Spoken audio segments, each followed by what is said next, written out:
Excuse me, Chair Okay. Doherty, we should be live. I apologize. Terrific. Thank you very much. So good afternoon, members of Standing Committee staff and the public.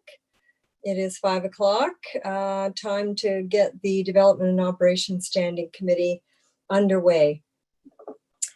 So I will start with I'll start with the acknowledgement. Today we acknowledge that this event is taking place on the traditional territory of the Indigenous peoples of Turtle Island, including the traditional lands of the Anishinaabe, Haudenosaunee, and Ojibwe peoples, and on lands connected with the Lake Simcoe-Nottawasaga Treaty of 1818. This is the home of a diverse range of Indigenous peoples whom we recognize as contemporary stewards of the land and vital contributors of our society. So, and with that, we'll adopt the agenda. And I have moved by Councillor Hamlin and seconded by Mayor Saunderson that the content of the Development and Operations Services Standing Committee agenda for November 9th be adopted as presented. And I'll call the vote. All in favor? Okay, and Councillor Jeffrey. Thank you, Chair Doherty. I just wanted to note that under other business, I would be asking that the committee recommend to council that it asks of staff the prudence of specific to affordable housing to provide an overarching insight into how we are impacting that need positively and consistently within our strategic directions. So just as a heads up. Okay, thank you very much, Councillor Jeffrey. So I have made that note. Okay, very good. Are there any declarations of, Deputy Clerk? Sorry, just because Councillor Jeffrey had her card up during that vote, I'd recommend doing the vote over again to the adoption of the agenda. Okay, thank you. Okay, so I will call the motion to adopt the agenda then. All in favor? And that is carried. Are there any declarations of pecuniary interest? Seeing none, I will move on to item 4, business arising from the previous meeting. Is there any? Okay, so item 5, deputations. And this evening we have a deputation from Luba Mifflin on behalf of the residents of the Forest neighborhood on short-term accommodations. And Chris, is Ms. Mifflin available?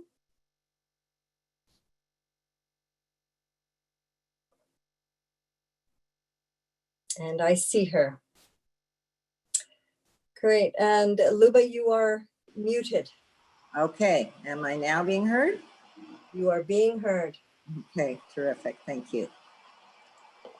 Ready to begin? Yes, you certainly may. All right, good afternoon.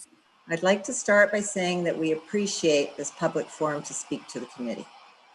The reason I'm doing this deputation today is on the advice of both Deborah Doherty and Sonia Skinner, who felt that my subject matter complements but extends beyond the scope of the staff report on short-term accommodations that you'll be looking at later today.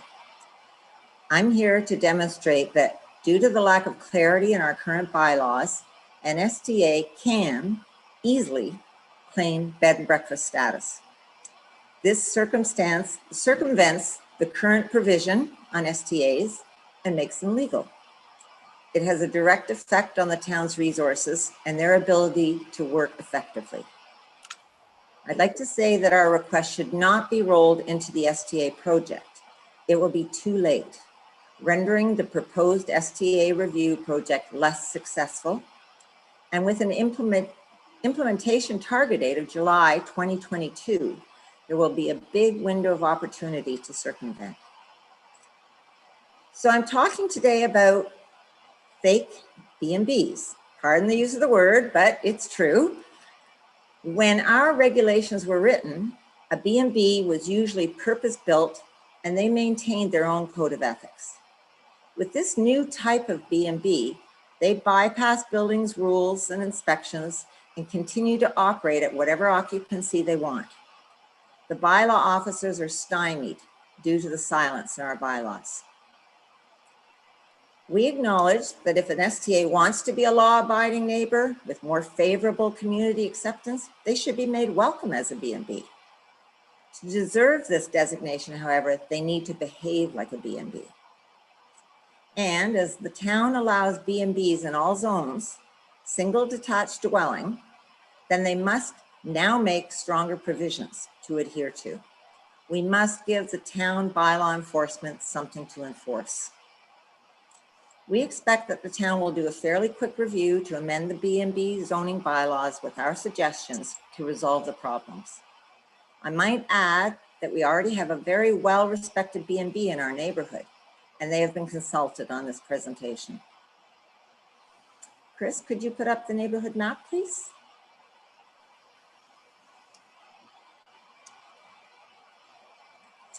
So our neighborhood had an STA establish itself this past summer. A short review of our case will demonstrate the problems. On this slide, 20 Forest Drive is the STA. Their lot is outlined in red. In the spring of 2020, the house was purchased and renovations began shortly after. We discovered recently that no building permits were applied for. As you can see, due to the position of the lot, it affects many neighbors. And that's why I'm representing 11 households in this talk today. The stars on the map show you where those 11 neighbors are. This SDA also affects so many households because it has 3 outside decks facing 3 directions. So in green, you can see the decks. The sight lines from and to those decks, the smells and the noise carry a long way into many backyards that are on the courts on either side. And a gas barbecue on each deck exacerbates the situation. Along the lot lines in that backyard area is low ground wetlands. Without an inspection by building department, many of the neighbors are concerned about how the septic system will perform with 5 bedrooms, 3 kitchen sinks and dishwashers, and up to 14 people in residence. All the backyards that are adjacent to their septic area will be affected if it malfunctions, never mind our wonderful wetlands. By midsummer, the volume of cars and noise coming from the house caused us to look on Airbnb. Sure enough, the house now has 3 apartments, 2 of which are advertised for rent, with each having sleeping accommodation for 6, and each with cooking facilities. Since September 1st, we have contacted and been dealing with the OPP, bylaw, and building departments. All of the information that you will see in this deputation and more has been sent to the bylaw department, and various portions were sent to building, zoning, and fire to aid in their investigations, but with little results. We are now on hold while bylaw deals with files from 2019. I did hear just today that the building department is waiting for the owners to make contact about orders to comply on the septic, which is great news. In the meantime, though, when bylaw paid 1 visit, the owner changed a few words in their advertisements and claimed to be a B&B because he currently resides in the 3rd apartment. Therefore, no longer illegal. We are still trying to hold them to account about the septic and fire code, but there are no bylaws to guide us on the rest of the operation. With recollection and the help of the previous owners and using the photos in the Airbnb, I made a rudimentary drawing to illustrate the new apartments. This was helpful for us to explain the issues to bylaw, and I'd hoped for you to see how inappropriate the B&B designation is, but I was just told in the last hour that would be a privacy issue. So I'll describe it as best as I can. This may add a few minutes to my presentation, and I hope you'll allow me a little extra. But basically, the ground level apartment, 1 apartment, takes up most of the floor space of the bottom floor, It has a living room, a bedroom, and cooking facilities, and of course, washrooms. The upper floor has 2 apartments, each with living rooms, 2 bedrooms, and each with cooking facilities. The ground level and 1 upstairs are advertised for rent. The rental apartments have 3 sofa beds between them, as well as the bedrooms. They advertise sleeping for 6 in each rental unit. Cooking facilities advertised include mini fridge with a freezer, dishwasher, sink, electric hot plate, microwave, cookware, etc., etc. The owner's apartment has the front door entrance. The 2 rental apartments have outside self-entry with keypad. And as you saw, there are 3 decks, each with gas barbecues. The house with these apartments does not fit most people's idea of a B&B. Actually, true B&B hosts which shuttered. It's a fake B&B. But the current provisions for a B&B do not give enforcement any reason to investigate further. When we have spoken with bylaw, at least one officer said, he shares a lot of my questions. You have to agree that's saying plenty about our need for updating our definitions and provisions. To resolve this, here is our ask. Strengthen our official plan or zoning bylaws with these definitions, provisions, and caps. The number of guests per unit should be 2 adults. Maximum total occupancy of dwelling, including owner's unit, should be 8. A maximum off-street parking capacity should be enforced. We're saying 5. The minimum is already clear in our official plan. Guest units should not have cooking facilities in a B&B, and guests should not have access to cooking facilities. A B&B should not be permitted in combination with any other type of accommodation, such as an accessory apartment, roomer, or boarding house. Whenever a guest unit is occupied, although we say it should be the proprietor's primary residence, we need to say that they shall be present during the hours that emission of noise is likely to disturb inhabitants of the town, according to the noise bylaw. The proprietor should meet guests upon first arrival and show them to their guest unit and allow entry. The guest unit should not be locked from the owner's side of the main house. This may already be covered in fire building code, I'm not sure. And finally, a B&B should have an annual building and fire inspection by officers of the town at their own expense. The notice, date of inspection, shall be posted outside the front entrance. I can say that the current septic system provision is insufficient, as it requires a speculative complaint to be filed in order to bring an owner to the bylaw's attention. If he doesn't apply for a building permit, the building has no idea they're there.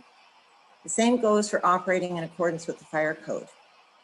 This suggested provision is also an honor system, but law-abiding B&B owners will comply. And for those that don't, the neighborhood can simply check at the front door. So, Chris, could you show our next slide, please? In closing, of the 300 estimated STAs, if even a quarter are single detached dwellings with owners living on site, they can most likely claim to be B&Bs. Only a driveway buffer area provision will stop them if they rent 2 or more guest rooms. From illegal to legal, so easily, that I'm sure many savvy STA operators could and will take the same path as ours, unless we clarify and increase the effectiveness of our bylaws quickly. Again, our request should not be rolled into the STA report. Even if those regulations result in a registration program for B&Bs, it'll be too long in coming. In that time frame, how many of this new style B&B will say they should be grandfathered? I'm aware already that STAs in the Blue Mountains are asking to be grandfathered when amendments are made. The bylaw department, in their own words, would appreciate the clarity and say enforcement is very complicated and uses an incredible amount of resources. The group represented in this deputation, and I'm sure countless others that are facing the same roadblocks, certainly would. Most of this is a simple ask, with the benefits being many. I thank you for your time and consideration. I'd be happy to take any questions. Chris, you can remove the slide. And I'd be happy to supply a written version of this presentation. I have emailed some of this information to all councillors, the mayor and deputy mayor, Adam Farr and Greg Miller, on October 18th. So you already have a synopsis in your inbox to refer to. Thank you. Thank you very much, Luba. And your timing couldn't be better. Are there questions or comments from members of the committee? Councillor Jeffrey and then Councillor Hamlin. Thank you very much, Madam Chair. My question is through to a member of staff. In terms of the enforcement, I agree totally. We need to be tightening things up because this is difficult for us not to be able to enforce within our neighborhoods. But on that question, I thought I remembered reading in our report where a bed and breakfast is defined to a maximum of 3 bedrooms within a single family residence. So I'm having difficulty with how they are teching out and not becoming the definition of a boarding room or the other lodging definition for enforcement and for fire code inspections. So I was just wondering about that during the presentation. Thank you. And Director Farr, will you be taking that question? Yes, through you, Madam Chair. Yeah, I'm unable to kind of provide that kind of analysis right now in this meeting. I'm listening with interest to Ms. Mifflin's comments when we have that email. And as you know, this item on the short-term accommodation comes up for a consideration later in the agenda. So it may be helpful to revisit that at that time. Okay, thank you. Vice Chair Hamlin. Thank you, Madam Chair. My question is similar to Councillor Jeffries in that I was wondering what the definition of a bed and breakfast was in our bylaw. And then secondly, related to that is it possible for council to review and tighten up that bylaw by addressing some of the things that Luba's mentioned tonight, like not allowing cooking facilities if it's not clear, and making sure it's part of the principal residence and not separate units, and so on. I'm sure staff would be able to come up with how to tailor the definition to appropriately capture the issues while we're dealing over the next couple of years, if that's council's will, with the report tonight. So, through you, Madam Chair, to Director Farr, is this something that you might be able to address later in the agenda as well, or can you answer it now? Well, yeah, later in the agenda, I'll be giving an overview of the contents of the short-term accommodation report and asking our chief building official and bylaw manager, Greg Miller, to speak to questions as they arise. I think there's a question that's raised in the report as to whether or not the B&Bs require some sort of separate licensing regime or whether they can be appropriately integrated into the short-term accommodation program. I think there's some similarities between the two uses that would suggest that they be brought together. But Greg is experienced and was the architect of Town Blue Mountain System, so he's particularly well suited to answer these kinds of questions. Okay, thank you. And thank you, Luba, for bringing this to our attention. Pleasure. Deputy Mayor.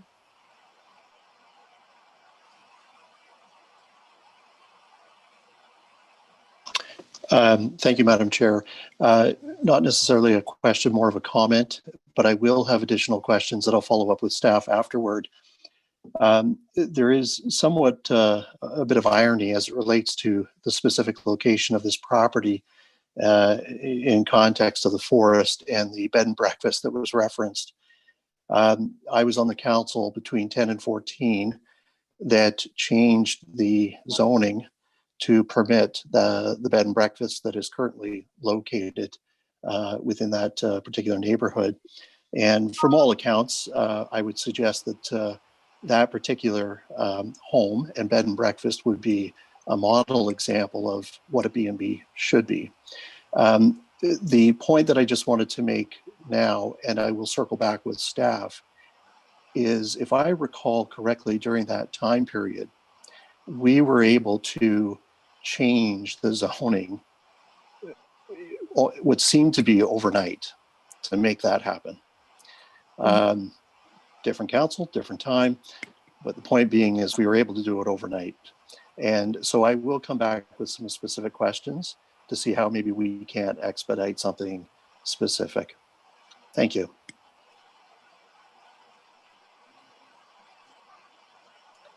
Thank you, Deputy Mayor. Luba, thank you very much for coming in front of us tonight. And thank you in particular, because you certainly set a context now for the staff report that we are about to review. Your concerns will be top of mind, I think, with us as we review this.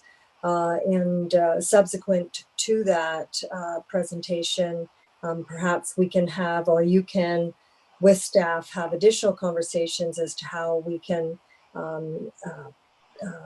get better accountability for the operation that you're presenting this evening. So thank you so much. Thank you. Okay, so I will move on then to staff reports. And our first staff report this evening is item 6.1, CAO 2020-10, the 5-year Economic Development Action Plan. And I will turn that over to staff, and I see Director Ridlow seems to be ready to speak. Good afternoon, Council, and thank you, Chair, for introducing this topic. It's been a long time in the making and certainly have had a lot of people involved in it. What my plan is today is to take you through the plan in summary and specifically get at 3 things. First of all, to provide perspective on the economic status of the town of Collingwood. Second of all, to set out a plan for action to support and manage growth and prosperity as identified in the community-based strategic plan that was approved by Council in 2020. And in particular, the note that specifies seek economic development that attracts youth, supports existing businesses and entrepreneurship. And the third thing today is meant to do is provide Council with perspective on staffing and funding opportunities for 2021 to 2025. We're not asking for any specific financial approvals today or as part of the staff report, because that's something that would go through the specific budgeting process as opposed to this specific staff report. Next slide, please. The recommendation before you brings together an economic plan that actually integrates 2 separate efforts. And this really comes as a result of our insight from the last Economic Development Action Plan that had 27 different action items, but there are a whole bunch of extra things like tourism that were not qualified within that plan. So within this plan, we actually integrate a whole separate work stream that has been going on for the last 1.5 years related to developing a tourism strategy and action plan. But it also integrates the COVID economic recovery plan so that it maintains continuity and is not something that gets lost in the sidelines. Next slide. So the purpose and the process we are taking you through today is intended to make sure that there is a plan. And you see a draft of this plan in Appendix A that can be formalized and finished so that as people look at investing in Collingwood, as our business leaders ask the question, where is Collingwood headed? We can provide them with a document that they can read and feel inspired by. And that is exactly what we've tried to do with Appendix A and the draft document there. Ultimately, people always ask, so why do you need an economic plan? In very simple financial terms, it's to diversify the tax base, to make sure that municipality is not overly reliant on residential taxes. But there's a lot more to an economic development plan. We've structured this economic development plan to tackle the triple bottom line. It's certainly got to tackle economic well-being. It has to consider and support social well-being. And it also needs to be environmentally sustainable and make sure that it's something that it's done in collaboration with the broader commitments made in the community-based strategic plan. As you can see in the timeline, we've been working on this since 2019, and it did take a little bit of a deviation because of COVID, but we actually think that it's strengthened the overall plan because we've learned so much over the last 6 months, and it's given us a chance to pause and actually reconnect with the advisory team that we brought together originally to develop the Economic Development Action Plan. And just a note about the Economic Development Action, the Economic Advisory Team that was brought together in 2019. This is a remarkable group of local business leaders who came together, spent 2 days together, then continued to send emails back and forth. The level of engagement they brought into developing the plans is incredible. And without their efforts, I don't think we'd have as strong a plan as we're bringing to you today. Because of their engagement and the authenticity of the discussions that we could have. We reconnected with them just a few weeks ago to help us prioritize all of our ideas, and they were just as enthusiastic as they were a year ago. So I think that's a really good sign as to the overall community engagement that's gone on, not only with these business leaders, but with the broader community through a number of stakeholder sessions and surveys. Next slide. We are building on success, and that is a great story that we have before us. The Business Development Center partnership helps businesses leaders make connections, network, get free advice, and provides financial support. We are now contacting and consulting with over 3,000 people and businesses a year. And that's only possible through the partnership that we've got there. We've been recognized as the #1 entrepreneurship community in Canada. We've been identified as one of the top 10 most beautiful destinations in Canada. We've analyzed our broadband access and discovered that Collingwood's high-speed internet is comparable with major urban centers in Ontario. We've been identified as a top 25 place to live by Maclean's magazine. We've become recognized as a growing hub for digital tech-focused companies. And we've approved a community-based strategic plan that clearly articulates how growth and prosperity fit into the broader values of the community. That is a fantastic foundation to have. Next slide. We were able to get some more current context over the course of the last year. First of all, through the advisory team on economic development that identified 4 key opportunities. One was getting more focused. The last Economic Development Action Plan had 27 action items, and while 26 did get completed, the net impact may have been diluted. They talked about the importance of educating our businesses on what Collingwood wants to be focused so that they can become ambassadors, if you will, of that message.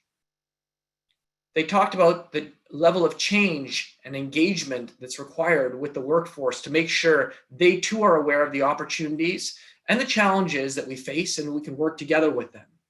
And lastly, they stressed the importance of raising the awareness of the town's intentions from the community-based strategic plan down to the economic development action plan as part of a more cohesive marketing campaign so that the community knows where it's headed. The other key context that we have been able to attach to the economic development action plan, of course, relates to the COVID-19 crisis that we're still in the midst of. What came out of that was this dashboard. And with this dashboard, we've actually realized how powerful metrics are to seeing how we're progressing in terms of economic development and making sure that we can adjust as we go along. And that for us has been another key realization around building an economic assessment tool that's going to carry us over the next 5 years. The advisory team gave us a very interesting challenge. And to paraphrase, they said that Collingwood is an inflection point. If it takes the right steps, it is on a trajectory similar to other innovation hubs like Kelowna, Bozeman, Montana, Boulder, Colorado, and Asheville, North Carolina. Next slide. To make sure we can realize this opportunity, we worked with the advisory team, with the team working on the community-based strategic plan to create a bold new vision. And that bold new vision is embedded within the community-based strategic plan, which means that there's tremendous integration, and this plan is a direct fallout of that community-based strategic plan. But the advisory team also put some more context as to what economic development could look like and should strive to achieve. One key point was to encourage Collingwood's growth as a thriving entrepreneurial hub for innovative products, services, and sustainable design, especially in key areas like water, environment, and health sciences innovation.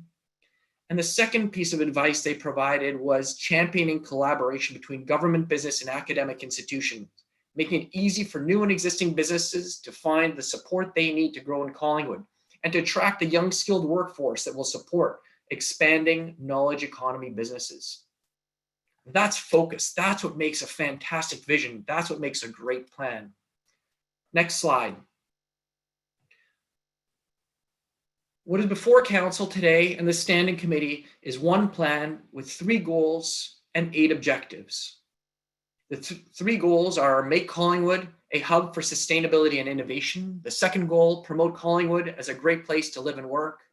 And the third goal, ensure Collingwood is investment ready. What I'll do on the next few slides is actually take you through each of these goals, in summary, of course, just to make sure that I can highlight some of the key points within each. So on to goal number 1 on the next slide.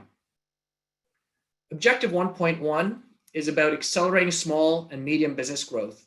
And this really is all about continuing to provide the advice and financial support for entrepreneurs and expanding businesses that the Business Development Center has been providing with its partners.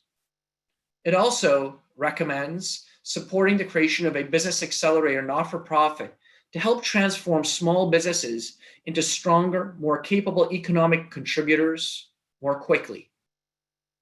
And it also suggests growing the profile of tech companies located in Collingwood by continuing the investment in growing Tech Hub North, the portal that got launched last year, along with its partner, the LinkedIn profile, Tech Hub North Collingwood.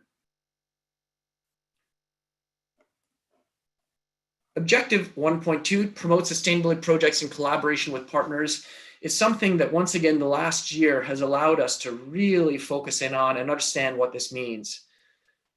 We had the fortune of hosting the Habitat in Towns conference, and that acted as a huge inflection point for us, realizing that that whole opportunity around Goal 11 and sustainability is something that we'd already been working on through projects with the hospital, with Georgian College, the Collingwood pilot project with FCM. Those are all projects that have been integrated with sustainability.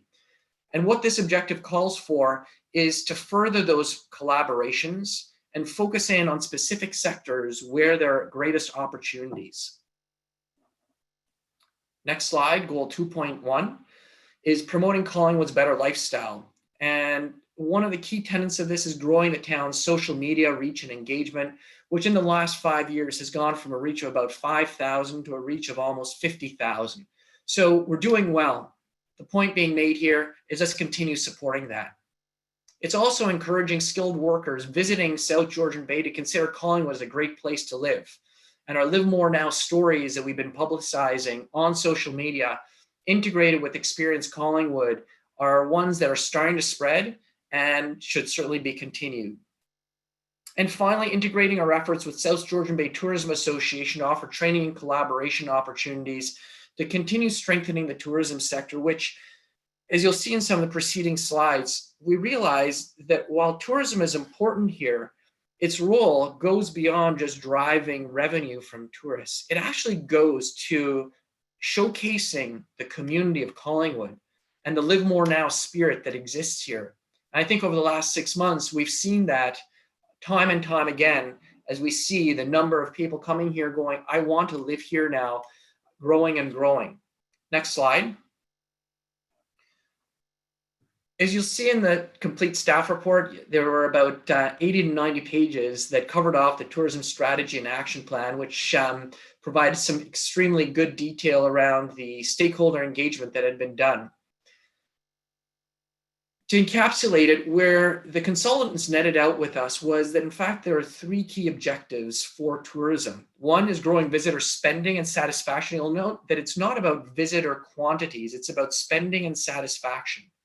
Second of all, increasing the revenue stemming from the broader tourism sector to help support those businesses in the tourism sector. And finally, growing the awareness and interest in working in Collingwood, which goes back to my previous comment around, we have such a huge opportunity in terms of expanding and developing our workforce by making sure that as they come up here for visits, they are aware of the opportunities, job opportunities that exist here. The consultants went on to identify 4 key tourism industry pillars: the waterfront, active lifestyle, the downtown, and the Blue Mountain connection, which I think is no surprise for any of us. But what it does do is it actually says those are those 4 pillars that we really need to focus on.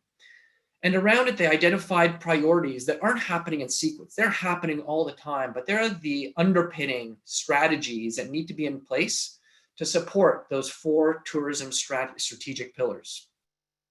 Next slide. One of the key things that we challenged the consultants with was coming up with a unique value proposition. What makes us different, better, and special? When we go out and market and talk about Collingwood, what is it truly that we own that we can go out there and celebrate?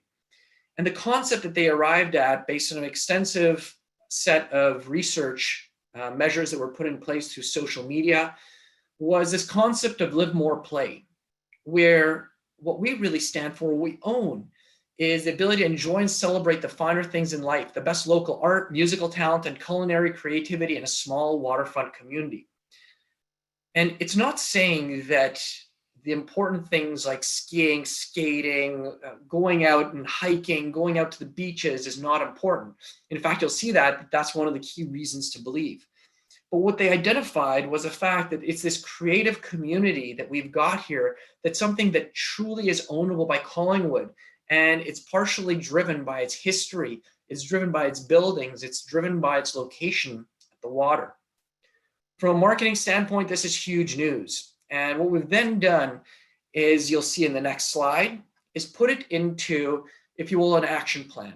But you'll notice that we call it the tourism and lifestyle priorities, not a tourism plan. And this is to recognize that our efforts in terms of tourism need to celebrate the community's lifestyle, not tourism for the sake of getting more people here. It has to synergize with the community's lifestyles, needs, and wants.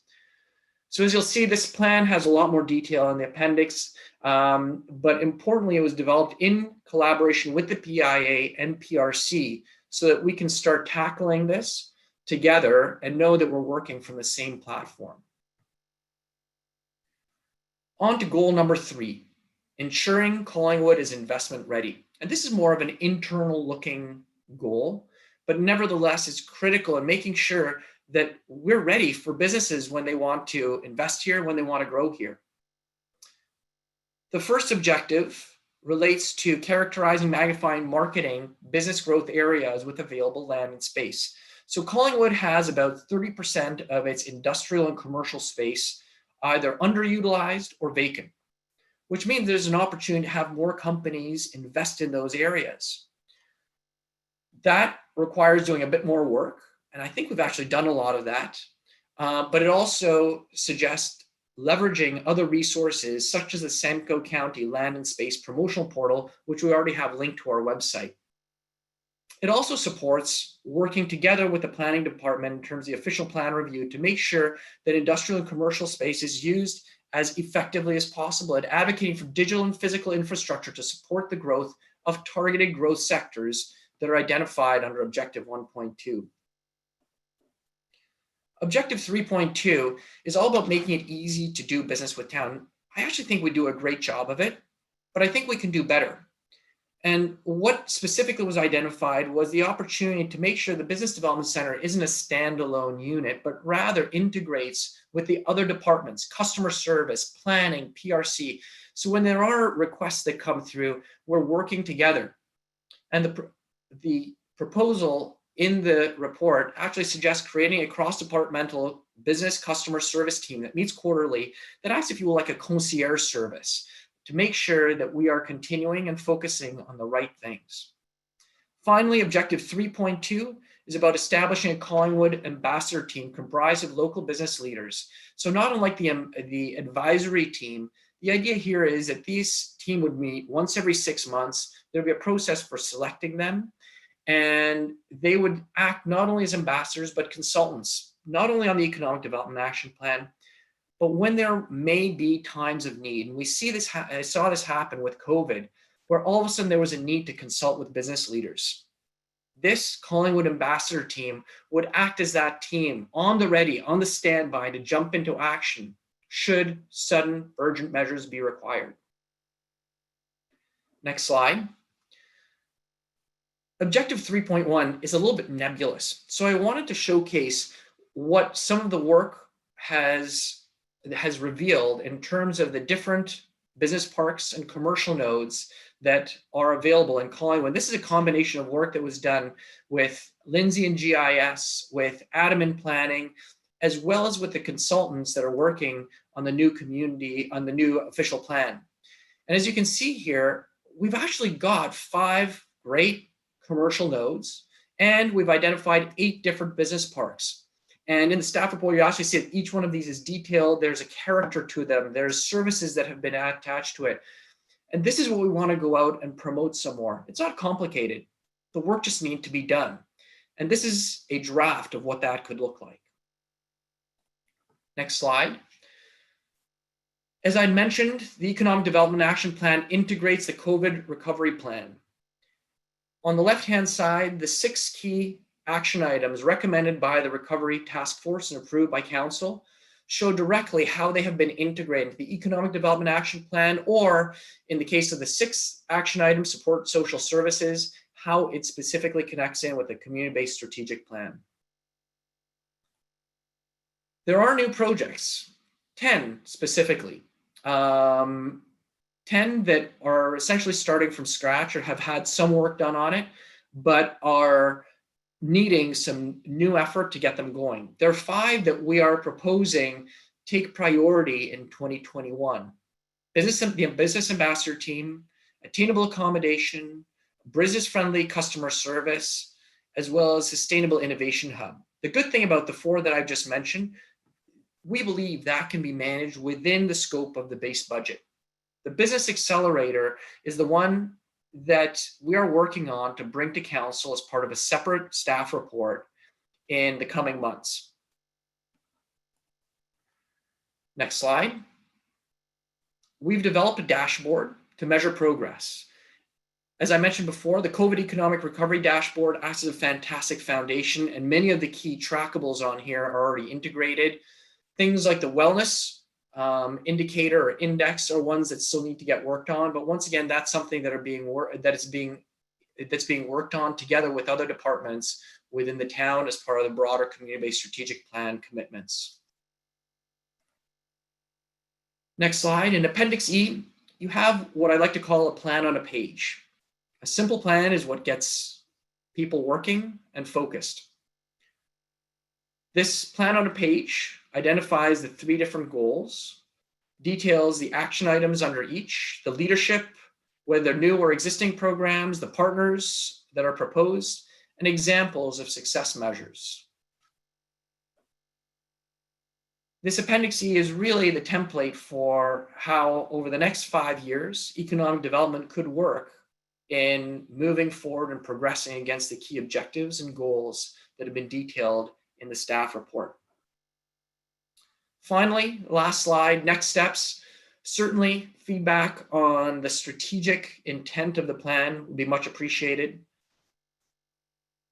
It acts as a tool for considering potential action items as part of the 2021 budget planning process, which is going to be coming before Council in the coming weeks. And finally, we would like to recognize the efforts of the advisory team, without whom, as I mentioned, the completeness of this plan, I think, wouldn't have hit the same level as it has. And it's been a true pleasure working with them. Thank you very much.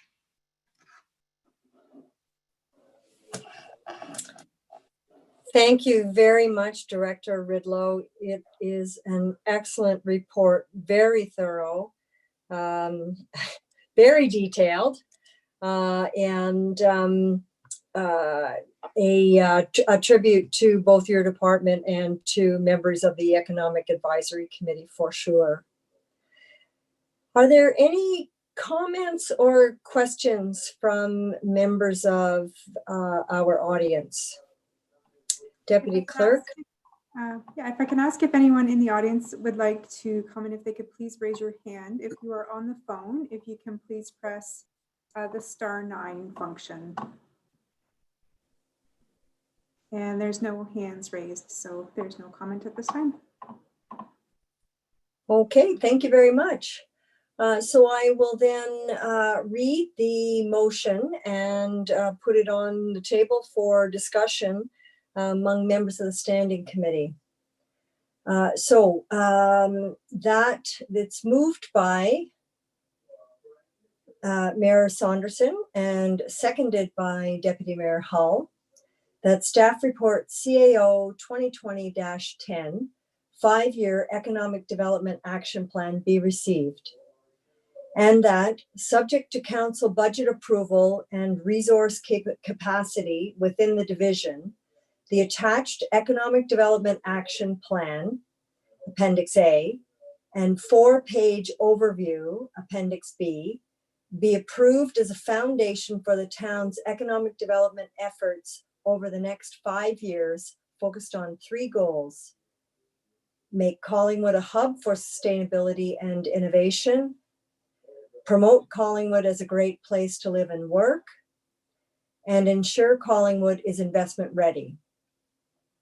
And further, that the attached tourism strategy and action plan, Appendix C, as well as the tourism and lifestyle implementation priorities, Appendix D, subject to council budget approval and resource capacity, be approved as a foundation of the town's tourism management efforts, which represent an integrated part of the broader Economic Development Action Plan. And further, that council approved staff to begin implementing the Economic Development 20 Action Plan framework on Appendix E. And further, that council give authority to the mayor to provide a certificate of appreciation to all members in the 9-member Mayor's Advisory Team on Economic Development. And I turn it over to members of the committee for questions and comments. Councillor Jeffrey, and followed by Councillor or Deputy Mayor Hall and Chair Hamlin, Vice Chair. Thank you very much, Madam Chair. First of all, I would just add to your comments that I'm always amazed at how Martin can condense 209 pages to such a clear and concise overview for our edification. So thank you very much for that. It is an extensive and excellent plan, ambitious for sure. I really appreciated the detail to the importance of performance measurement. And that was my question on the last economic action plan. And I think we've done a terrific job in addressing that. And I think our resources through the Economic Support and Recovery Task Force really did provide us with some insight and opportunities there. And my other comment was simply to say that the 2008 Sustainable Community Plan that we did had added the 4th pillar of arts and culture to kind of the older triple bottom line that goes with economic development. So although while I had angst reading the first part, when I finally got to the tourism part, I felt much relieved, as you can imagine, to see arts and culture there, because we know the cultural tourist spends 3 to 5 times more than the regular tourist.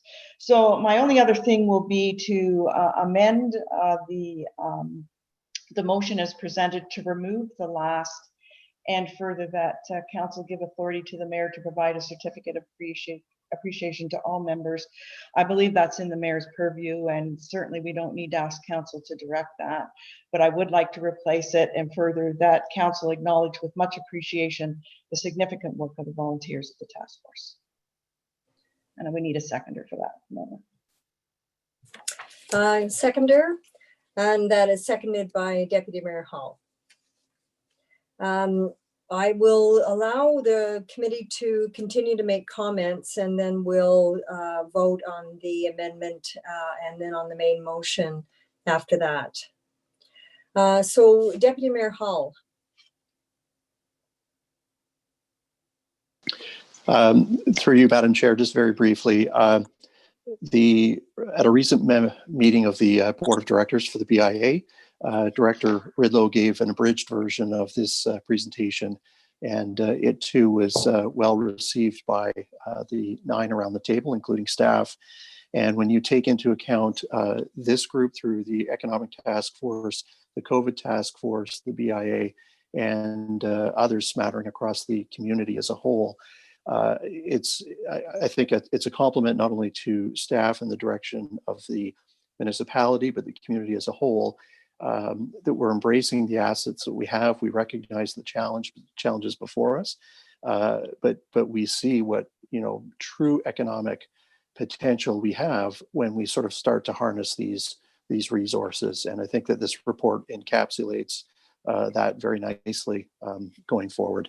And anecdotally, without naming names, I am just surprised. I know that circumstances are different elsewhere, but I just received notice of an opening for a storefront on Huron, Ontario this Saturday. We have another restaurant that just opened on Pine Street recently through extension of an existing facility. But I'm continually amazed that through the circumstances that we've seen since, say, March of 2020, how this community continues to move forward, specifically within the entrepreneurial sector. Thank you. Thank you, Deputy Mayor. Councillor Hamlin. Thank you, Madam Chair. I just wanted to add a few comments to say that I'm so grateful that Director Ridlow has presented this report tonight and has identified his sense that Collingwood's at an inflection point. And I so feel, as I'm sure all of Council does, that we are on the cusp of moving forward here. And this report identifies things that we have done already and that we are continuing to move forward on. And I love the words collaboration. I love the words having enabling links with universities, because that just benefits our businesses so much, as they just need that kind of help as they grow in the kind of economy that we have these days. And I love the emphasis on youth, recognizing the labor shortage that we have here, that really focusing on that, and our customer service is good. I know that over the last 2 years, Director Ridlow's department has started to get integrated with our staff in Town Hall, and that he has acknowledged an even greater linking that will be so great for customer service for our businesses. So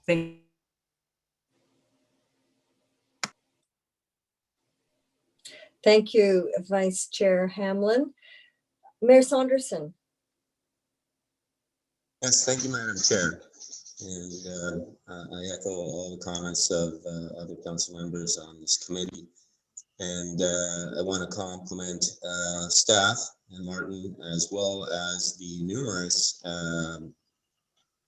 participants in our community.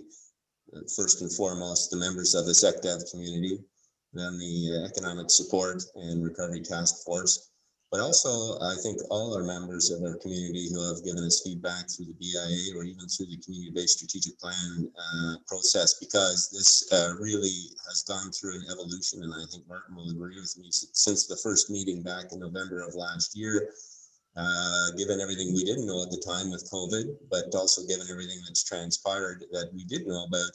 I think there's been a real evolution in this program, and as I said at the time, it really struck me how the community-based strategic plan was mirrored in this, but it was mirrored from the opposite side of the coin, because there was business rationale for doing what this council was doing, because we believed it in the best interest of our community. So it was good to see that type of approval and consensus.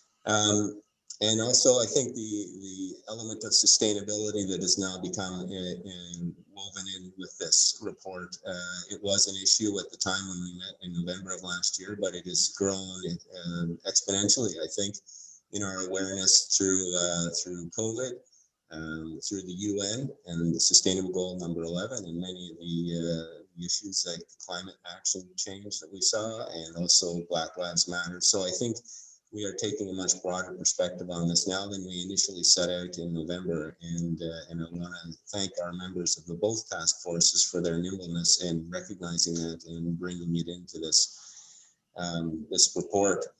And I think that we've seen that in the qualification that when we're growing here, better is not necessarily more. And so we're now becoming, I think, a little more discerning. And we have seen that there are pressures that are being brought on because of COVID and the demands for our community. And while it's wonderful to see that the new businesses coming to town, we also know that the attainable housing portfolio is becoming more and more pressing as a result of that. And just to add to the Deputy Mayor's comments, we've also seen in our community some new businesses on a much larger scale, including a Treebor RX that will now be making masks, surgical masks, but also a very interesting and I think exciting new face mask. And that plant is already under operations, but will be opening on a larger scale very soon. But I did have a couple of questions, Martin, and I really appreciated the more data about the type of workforce we're looking for, the contributions of different sectors to our community, and the types of businesses that we're trying to attract. And I was wondering if you might explain and talk about, Martin, a little more the local sector type businesses versus the traded sector businesses, and how that affects us locally and how we're working to attract both of those sectors. Director Ridlow? Through you, Madam Chair. Mayor Saunderson, the idea is around, if you will, what are companies that generate net new money versus those companies that cycle money through the community? Both are important to the community. Companies that bring in net new money are those that, as they call it in economic development terms, are net exporters. And as you'll see in the full economic development plan, we have a chart there where we've actually identified the different sectors that are net exporters. And those are the kinds of companies like advanced manufacturing, tech, design, who source their revenue not from Collingwood or even Simcoe County. They may source it from Ontario or Canada, but in many cases, they source it globally. They bank here, they bring in net new money, they employ new people as a result of this net new money. And that's a real important consideration from an economic development standpoint. Otherwise, you are just cycling through the same money.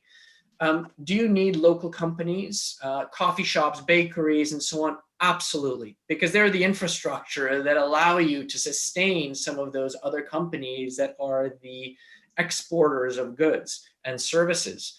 Finding the right balance is exactly what Tech Hub North is all about. It's exactly what this plan is proposing to do, is to making sure that we diversify our economic base. What is interesting, our tourism sector, it's interesting. That one is a net exporter in some cases. I believe it ranks number 3 overall. But a lot of those businesses are also local businesses. Over 30% of our jobs are dependent on the tourism and hospitality sector, which in the space of 48 hours was shut down on March 14th. And that was a real lightning rod moment, I think, from an economic development standpoint in terms of the importance of diversifying our base. Because while the tourism sector suffered huge through that, there were companies that barely changed what they were doing. They may have taken a week or 2 weeks off, but they were right back at it. And in fact, a lot of them are actually doing even better than they were before. And interestingly, a lot of those companies are in fact those that are the exporters, the ones that source revenue from other parts of the world And not surprisingly, the digital realm is one of the key underpinnings of those successful companies. Hopefully that's provided some more context. Yes, Martin, that was helpful, very helpful. Thank you for that. And I guess to pick up on the thread that Councillor Hamlin raised, bringing, I think, the reorg and bringing economic development into the planning department is a great alignment. As you indicated, when we were ranked 22nd best place to live in Canada by Maclean's magazine, they found that a full 2/3 of our population that works in Collingwood. And that's a very important aspect of our circular economy. So connecting the dots between planning and job creation, I think, are essential. And I think these are exceptional positive steps with a very good work plan. And what you measure, you can measure. So what we know and what we measure, we'll be able to map our progress moving forward. So thank you very much for this report. Thank you, Director Ridlow. So if there are no further questions or comments, we have an amendment that's been proposed by Councillor Jeffrey, seconded by Deputy Mayor Hull. Councillor Jeffrey, would you please reread the amendment, please? Sure. To remove and further that council give authority to the mayor to provide a certificate of appreciation to all members in the 9-member Mayor's Advisory Team on Economic Development, and to add and further that council acknowledge with much appreciation the significant work of the volunteers of the task force. Very good. So if there are no further questions or comments, I will call the vote on the amendment. All in favor? And that is carried unanimously. Okay, that carried. I will call the vote on the amended original motion. All in favor? And that is also carried unanimously. Thank you very much, Director Ridlow and members of our standing committee. So we will now move on to our next staff report, which is P2020-25 short-term accommodation. And I believe, is it Director Farr, are you taking this presentation as well? Yes, I am, Madam Chair. I'm going to provide a brief overview. And as I indicated, Greg Miller is in attendance, the manager of Building and Bylaw Services. As I mentioned earlier, the town's in some ways a beneficiary of Greg having moved here to take employment, as he was the architect of the short-term accommodation program in the town of Blue Mountains. I wanted to mention first that staff have done some research into this in addition to having the benefit of CBO Miller's experience, and looked at short-term accommodation management, enforcement, and regulation across North America. And we've put together this report on the basis that staff are of the view that a licensing program is generally the way to go. And I understand that different councillors may have questions and thoughts about that. And Greg or I will be pleased at the end of the presentation to speak to those questions. Next slide, please. What's proposed in this report that Greg put together is a multi-phase approach. As I indicated, staff are suggesting or asking for council approval to, in principle, to advance in developing a licensing program for short-term accommodations. This is a somewhat complex project that would involve a public consultation, would involve the review and alignment of a number of related bylaws, and it would also involve alignment of staff in various different departments. Because of the relative complexity of this project, staff have created a linkage to the budget. For the 2021 budget, there's a proposed licensing officer who it's proposed would have responsibilities of assisting in exploring, scoping the development of the short-term accommodation licensing program. They'd also have additional duties. The time frame that we would be looking at for this project would be to come back to council at some stage over the next 12 months to provide an update on our kind of findings of the public engagement process. But additional, like as I said, bylaw changes and official plan changes also need to be made. So we want some certainty that council feels that staff are on the right course before we advance into that. But it's expected and hoped for that if approved, a program would be ready to implement in 2022. Next slide, please. So I sort of took it for granted, given the amount of interest in the community around short-term accommodations, that people understand the background around this. And very briefly, short-term accommodations are a direct result of the prolific nature, the sharing economy. The internet has made it possible for people to connect around the world and to bypass some of the traditional ways in which people gain accommodation or make plans to travel. So short-term accommodations, simply put, involve the posting of a place for rent in Collingwood, usually by the night, or it could be by the week or a number of nights. In Collingwood, the current bylaw does not permit short-term accommodations. That is accommodations let for less than 30 days where the owner is not present occupying the dwelling that's being offered for rent.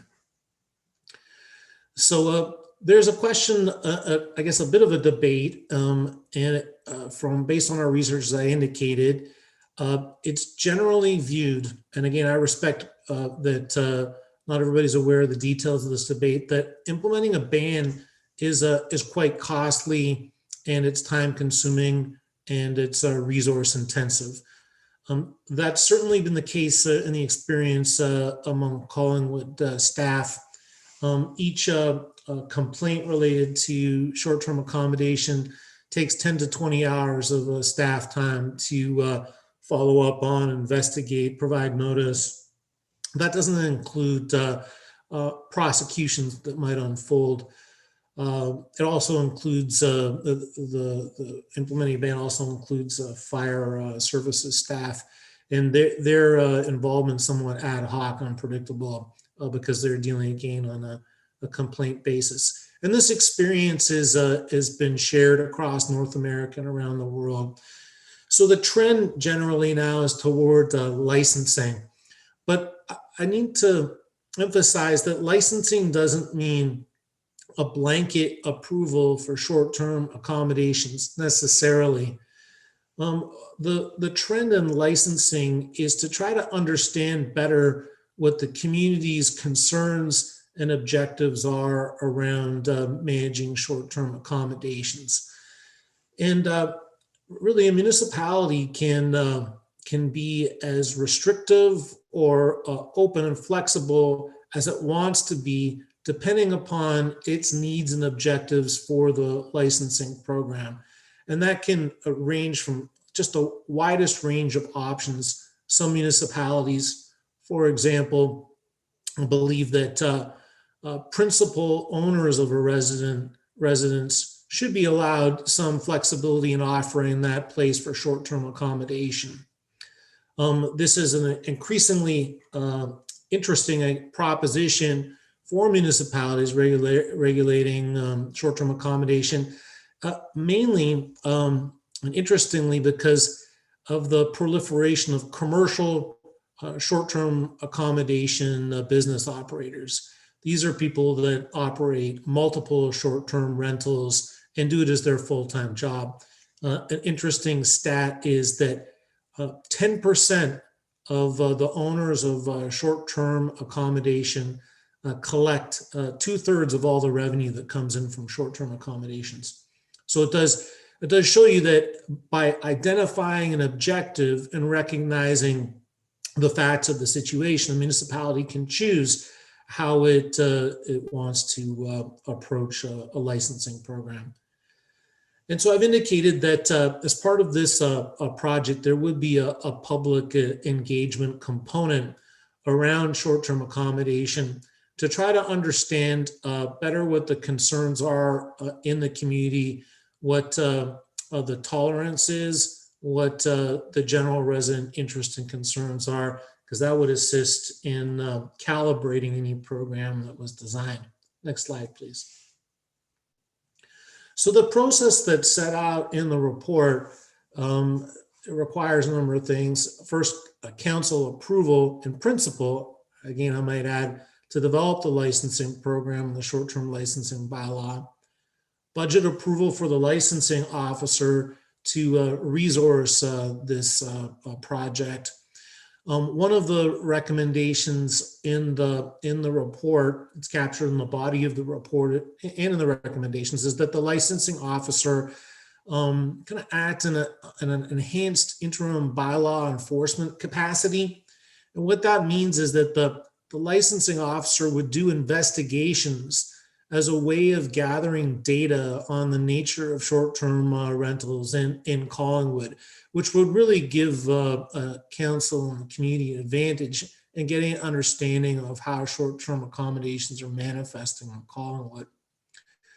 There'd be research done.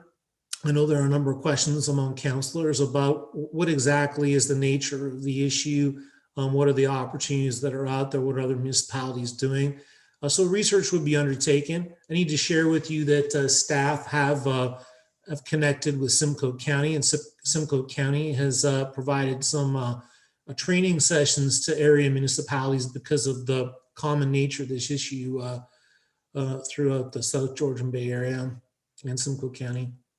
As I said, there'd be public engagement, regulatory review in order to advance a successful bylaw.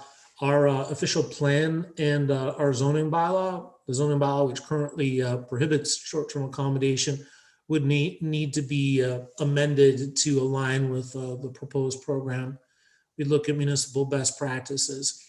And the body of the report also speaks to reporting back in approximately 12 months. I'd like to note, based on the review of the report and some of the matters that have been brought forward since it was posted, that it might be prudent to shorten the timeline on the report back to make sure we're taking the right steps before we amend our official plan and the zoning bylaw documents to incorporate permissions for this.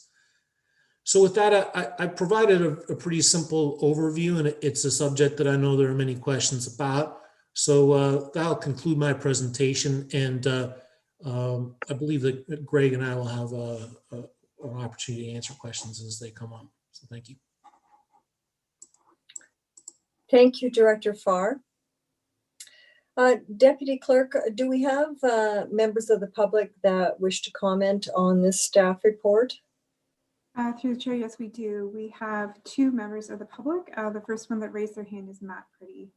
He would allow me to let him speak. Okay, go ahead, Matt. Yes, good evening, Council.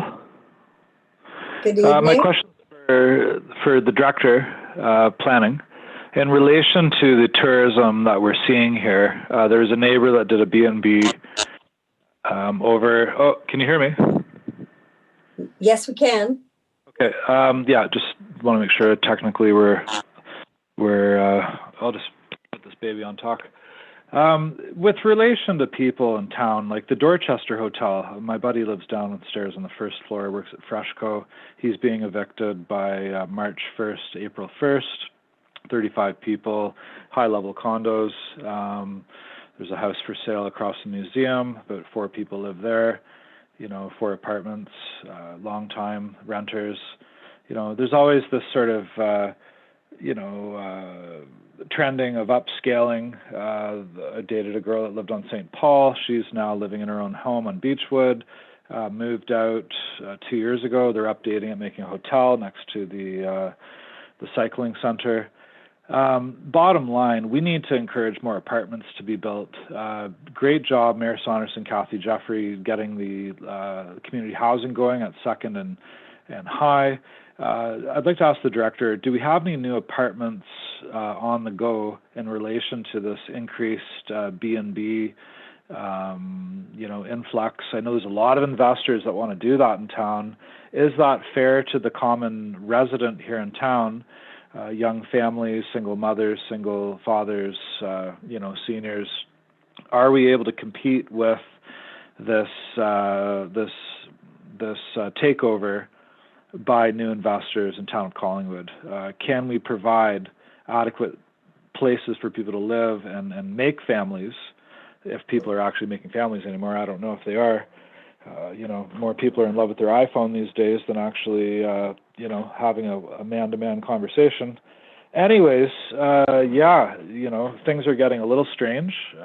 Could you please get the director to confer about general apartments that we need, and we need to keep encouraging that kind of a build here in the South Georgian Bay Township. Thank you. Thank you, Matt. Director Farr? Through you, Madam Chair, Mr. Pretty. There's I guess a three-part answer to your question. So first of all, there's a recognition in the development industry that there's a demand for rental housing in Collingwood. And there are a number of projects where rental housing is being constructed, or there are applications to bring rental housing forward. The sort of underlying issue associated with that rental housing is it's primarily targeted at retired people who are choosing the rental accommodation rather than to get into purchasing a house late in life. When we evaluate or speak with the related applications, speak with those proponents, we do remind them of the growing increasingly diverse demographic in Collingwood, and encourage them to provide housing in configurations and sizes that are marketable and accessible to those demographics. However, one of the constraints on the municipality from a planning standpoint is that we don't necessarily have tools to compel a developer to provide housing of a certain type. Usually it's market driven. Through the current official plan update project, there is some investigation into what types of policies can be brought forward to promote or facilitate rental accommodation housing that is accessible to a broader spectrum of the community. Within the official plan update, there's really a number of tools and ways of promoting it, but there are some limitations in terms of how you can regulate and compel someone to develop that type of option. But there are others of facilitating and encouraging developers to provide that housing. And I think it's in those last two categories that we're going to see some movement, I believe, over the next year as the OP is approved and ultimately comes into effect. Those tools in the official plan ideally will synchronize with other initiatives that are undertaken by the municipality. So that, to make a long story short, there are a number of things underway, happening right now, or planned that this community needs to do to address the concerns that you raise, and that we are doing. Thank you, Director Farr. Deputy Clerk, is there anyone else that has a question or cares to comment? Yes, I have Marg Shibanini that's in the audience that would like to speak, so I'll just let her. Thank you. She should be good to go. Yes, Marg. Hello. Go ahead. Welcome, and go ahead. Thank you. It's really interesting watching this evening, economic development and the discussion about short-term rentals, because I see them as being very, very connected. And so this is an interesting topic. I have to say that when I looked at the agenda and I saw this on the agenda, read the staff report, which subsequently numerous people forwarded to me, I was shocked because the discussion has been framed as an expansion of the zoning bylaw to make STAs a permitted use, rather than framing the discussion as strengthening current policies that we have for short-term accommodations in, for example, B&Bs or commercial hotels and motels. So that I have to say really was a shock to me. That's a significant change in the direction that this municipality has been operating in. And I know as a former realtor, I probably answered that question 30,000 times to people who wanted to buy here and operate short-term rentals. So, you know, I think before council would consider or should consider an approval in principle of this staff report. And I realize it's in principle, but before even having that discussion of approving it in principle, I think there needs to be public discussion on whether this is a direction the municipality should even be looking at. So I'm a bit alarmed about that. To echo what Matt just said, it definitely is tied to the issue of housing and where people live, which in turn is tied to our ability to develop our economy and our community in a sustainable way. It doesn't take a lot to have a quick peek, Google it yourselves. There are numerous studies around the world, universally, globally, including Harvard and major policy institutes, that have demonstrated over and over and over again the impact of short-term accommodation on municipalities, in that they reduce the available year-round rental stock and they put upward pressure on housing prices. Two things that we can ill afford in this community. We're not at a crisis point in Collingwood. I would say that we are at a catastrophe level. And I'm not being dramatic. I live this every day, as some of you know, in the volunteer work that I do. And just to give you an idea, let's say we have wonderful ability to attract industries that are paying $20 an hour, not $14 an hour. At $20 an hour, using the accepted CMHC guideline of 30% of your income on housing, translates to $960 a month. You cannot get a one-bedroom in Collingwood anymore under $1,500 a month. We're talking rents that are double a living wage in our community. We also hear repeatedly from employers that they can't fill their labor force. And as we grow as a community, if we don't have people living here, we can't fulfill that labor force, and we start a downward decline as a community. And I don't think any of us want that. And this isn't meant to be a discussion about that, but it is very much tied to the issue of short-term rental accommodation. You know, a couple of thoughts that came to me listening to Ms. Mifflin talking about the situation with the fake B&Bs. Certainly that's a very true issue. We've seen them pop up all over the community, and they have taken away certainly housing stock. What I would much rather see is that this discussion be reframed into how can we strengthen existing policies that we have. Bed and breakfast, perhaps not permitted on septic systems, or limiting the number of rooms beyond what is there now. But the basic concept that they be owner occupied is a valid concept that may not have as great an impact as allowing Airbnbs of any kind beyond that in our community. The only other comment I want to make is that I have personally, in our house, we have made a complaint regarding 3 Airbnb uses adjacent to our property. Our complaints were lodged in February. They've been repeatedly followed up on. To date, there is no response.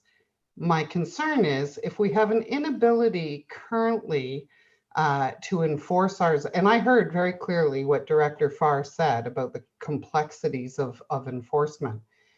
It really isn't that complex. And I think Greg Miller could, in all honesty, probably attest to in town of Blue Mountains, they were issuing letters and fines when they first brought in their STA bylaw based on simply advertisements on Airbnb. There are numerous advertisements. It is not hard to track them down. There's plenty of evidence. Enforcement doesn't need to be complex.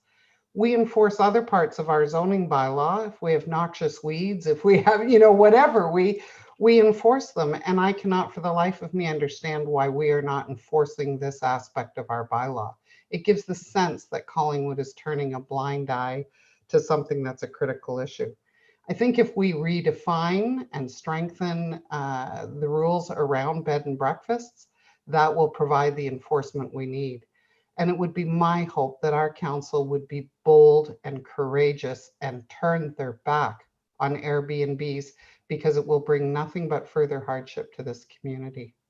Thank you very much. Thank you very much for your comments, Marg. Okay, any further comments from any member of our audience? Deputy Clerk. There are no other hands raised, so there's no more comment at this time. Okay, thank you. All right then, committee, I will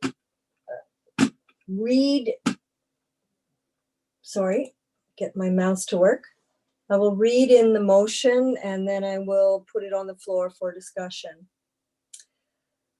Moved by Deputy Mayor Hull and seconded by Councillor Jeffrey, that Council receive staff report P2020-25 short-term accommodation, and that Council provide approval in principle to develop a licensing program and draft a short-term accommodation licensing bylaw to regulate the use of short-term accommodations.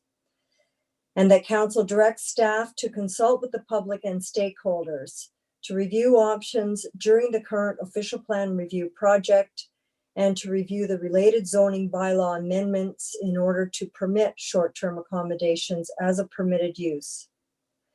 And that Council directs staff to report back to Council with options to implement a licensing program and draft a bylaw in order to regulate short-term accommodations pursuant to the Municipal Act for public comment and Council's review. And that Council endorse the interim bylaw enforcement plan contained in this report, subject to finalizing the 2021 budget, which includes a request for a 1.0 full-time equivalent licensing officer. Comments or questions? Councillor Hamlin. Thank you, Madam Chair. This is such, a difficult issue for our community, and all of us have heard from our residents on this issue. I spent a lot of time thinking about this on the weekend. I sent a list of some, 12 questions at 8 o'clock this morning to staff. But really, as I thought about it over the day, I think, and I so agree, I think, with what Marg has said to us tonight. And I've been jotting some notes as I've been sitting here. And to me, it breaks down into three things. Number one, enforcement. To me, this is what is most important to our community right now. Let's get rid of the illegal STAs that are in our community now. I have read the staff report carefully. I realize that perhaps we don't have enough staff to do it. I recognize that there are COVID protocols, that there are issues of our staff in this department, working business hours and not evening hours. There's a cost. But also I do know that there are consultants out there, and they have entire businesses where they step into a municipality and they take on the investigation, enforcement, going to court, and getting the fines. So with that in mind, it does strike me that that needs to be a first step of what our community does. Secondly, and maybe as part of that first step, but as a second point, I think we need to have a good understanding of how many STAs are in our community, how many legal STAs in accordance with our bylaw. And staff suggests that there may be 300 or so operating, but they haven't investigated it. I know, because I at one time operated an STA in Clearview, that when you advertise on these sites, you have to pick a community to advertise in.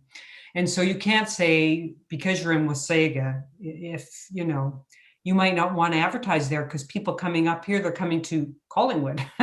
So I think we may see that the 300 that are Collingwood, you know, maybe there's 60 of them. I just think we really need to get our handle on how many are there. And I think staff, it doesn't necessarily have to be an extensive exercise. I think just even sitting on the computer, you could quickly have a look, figure out how many are advertising here, and then sort out how many are illegal. And then you're left with how many are legal.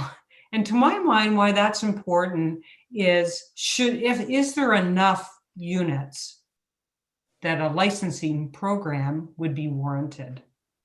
And again, we need staff direction. Like if, let's say at the end of the day, there's 60, I don't know how many there are, I've got no idea. Is it worth having a licensing program for 60? If there's 300, is it worth having a licensing program? But I think before I would feel comfortable heading down into the path of a licensing program, I would like to know how many we have. And then thirdly, once we've got enforcement under control, we decide whether or not we're going to license what we have.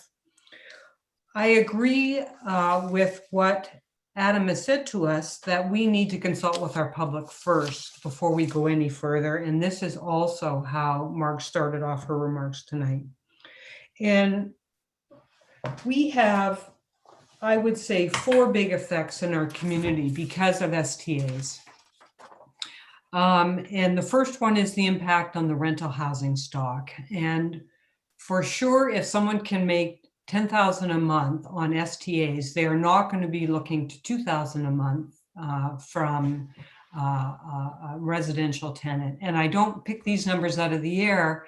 There was an article someone sent to me today that was in Toronto Life in May. And it was about a couple in the town of Blue Mountains. They spent $400,000 on a condo and they were upset they couldn't use it as an Airbnb during the beginnings of COVID when they weren't allowed to. And instead of getting $10,000 or $11,000 a month during the high seasons, they could only get $2,000, and poor them. But it does show, to me, it was just so clear what the impact is. It's because tourists want to pay less than what a hotel or a motel would charge. So they're willing to pay by the night, which amounts to, if you do the math, a lot more than what you could get for a monthly tenant. So that's number one, affects the rental stock. Number two, it affects the price of housing. Mark discussed that. And certainly as investors move into a community, if a community opens up Airbnb, STAs, if I should be calling them, it reduces the amount of housing that's available for people just to live in. And, you know, these investors, I myself met a gentleman from Squamish about 3 years ago. He had come here on behalf of 3 investors from the Vancouver Squamish area just to buy houses for short-term accommodation. And if we, you know, were to open our doors in any way, we can expect investors from around the country and I don't know where to move in here, and it will affect the price of our housing. Number 3, the ongoing problems we know communities have with these units are noise, garbage, parking, you know, maintenance of house. Staff identifies some of these issues. My son lives in a rental house near the village in the area where the short-term accommodations are allowed. And I can attest that notwithstanding the licensing, notwithstanding the zone they've put where STAs are allowed in the town of Blue Mountains, it is still a problem. The noise there is a problem. They have more people staying in those units that are allowed under their bylaws. You don't get rid of the problems just because you've got licensing and other things. And lastly, where I see these big effects is what the sense of community is. And as Mark said, this has been documented everywhere. But again, there was an article in the Star in February, and it was about the city of Prague and how, and I think a lot of European cities had opened their doors to these short-term accommodations, and then were trying to shut the door. And some of the problems that they identified in this article was they were having, and I'll just read because I was looking at the article today, issues that mirrored a growing trend across Europe. Cities like Prague had opened their doors, found locals were locked out of the housing market, that there was a changed face of neighborhoods due to, and I don't even know if this is a word, but the word they used was touristification, and rising rents, all leading to a crisis due to lack of housing options.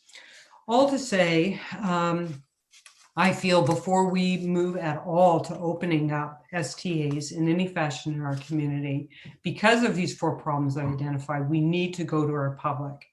And so as I've been sitting here, I have a proposal to put forward, and I'm not sure exactly how to do this, but I'll just tell you what's on my mind, that we not approve the recommendation that staff's put before us, and instead we have a recommendation that has these 4 points. Number 1, the council receives staff report P2020-25 entitled Short-Term Accommodation.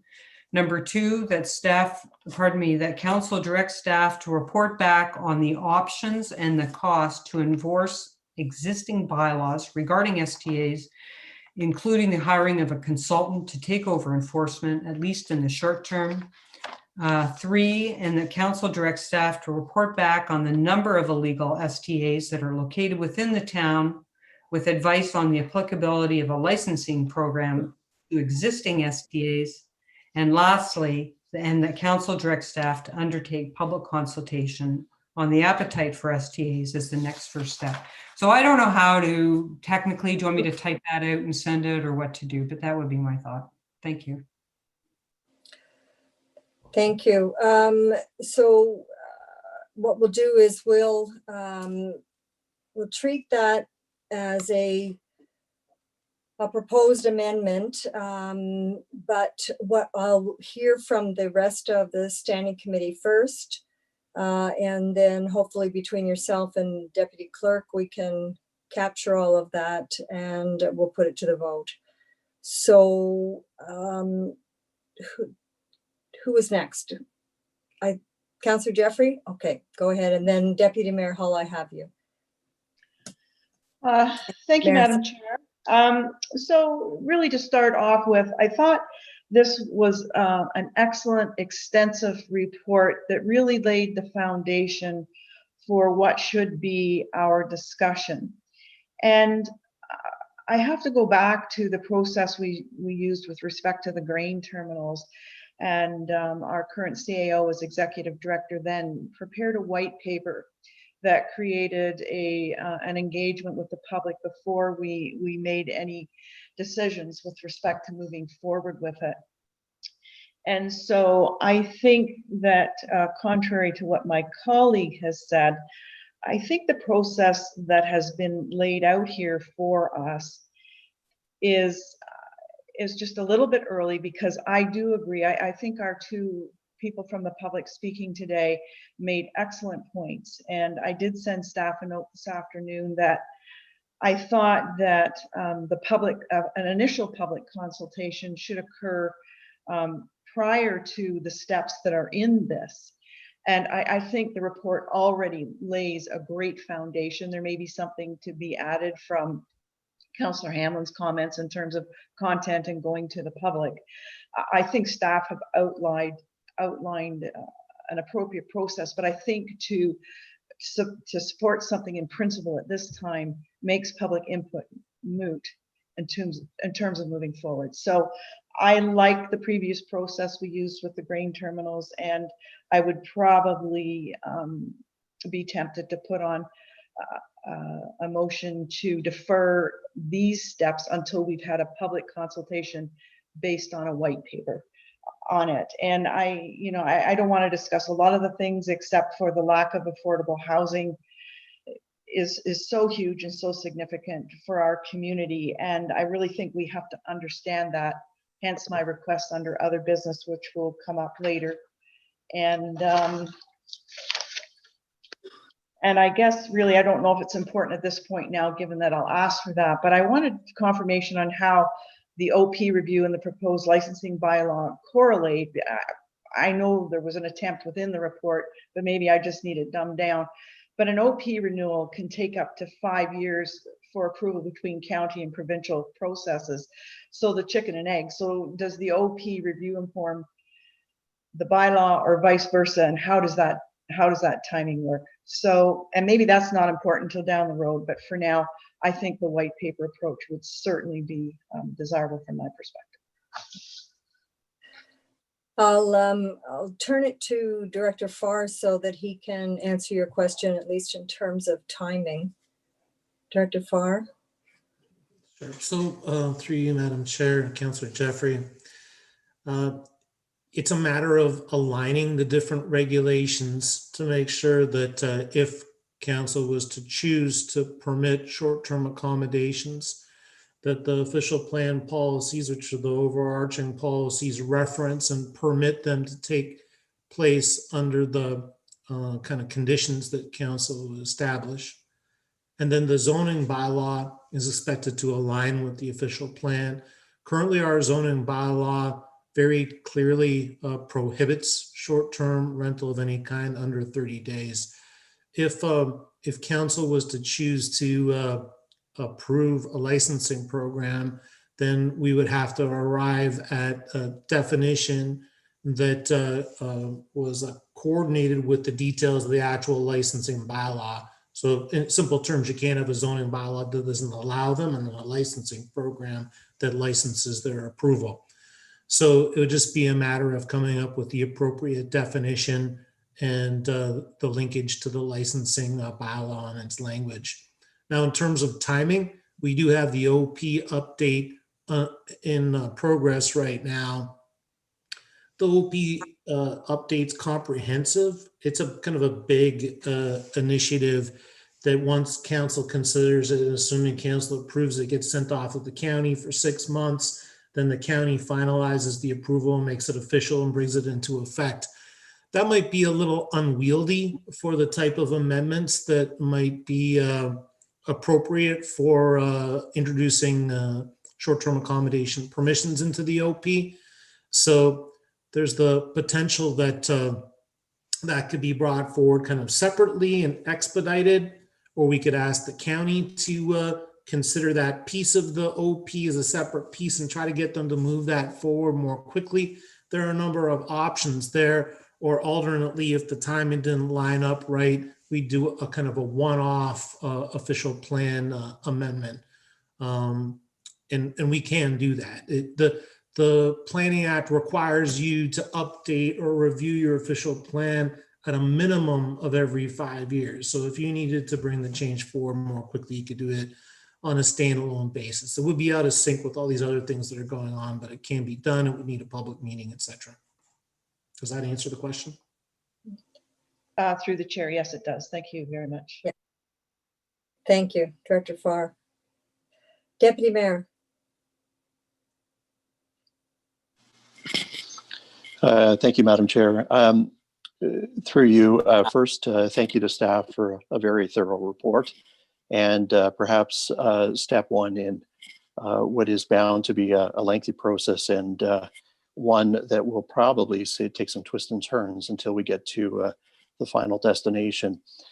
During this term of council, I think it has been overused, but I get tired of hearing about, wow, I've been contacted by X number of residents, or I've heard from so many people about particular issues. But in this case, funny enough, I went back and I actually reviewed the communication that I had received during the election campaign, which I had kept.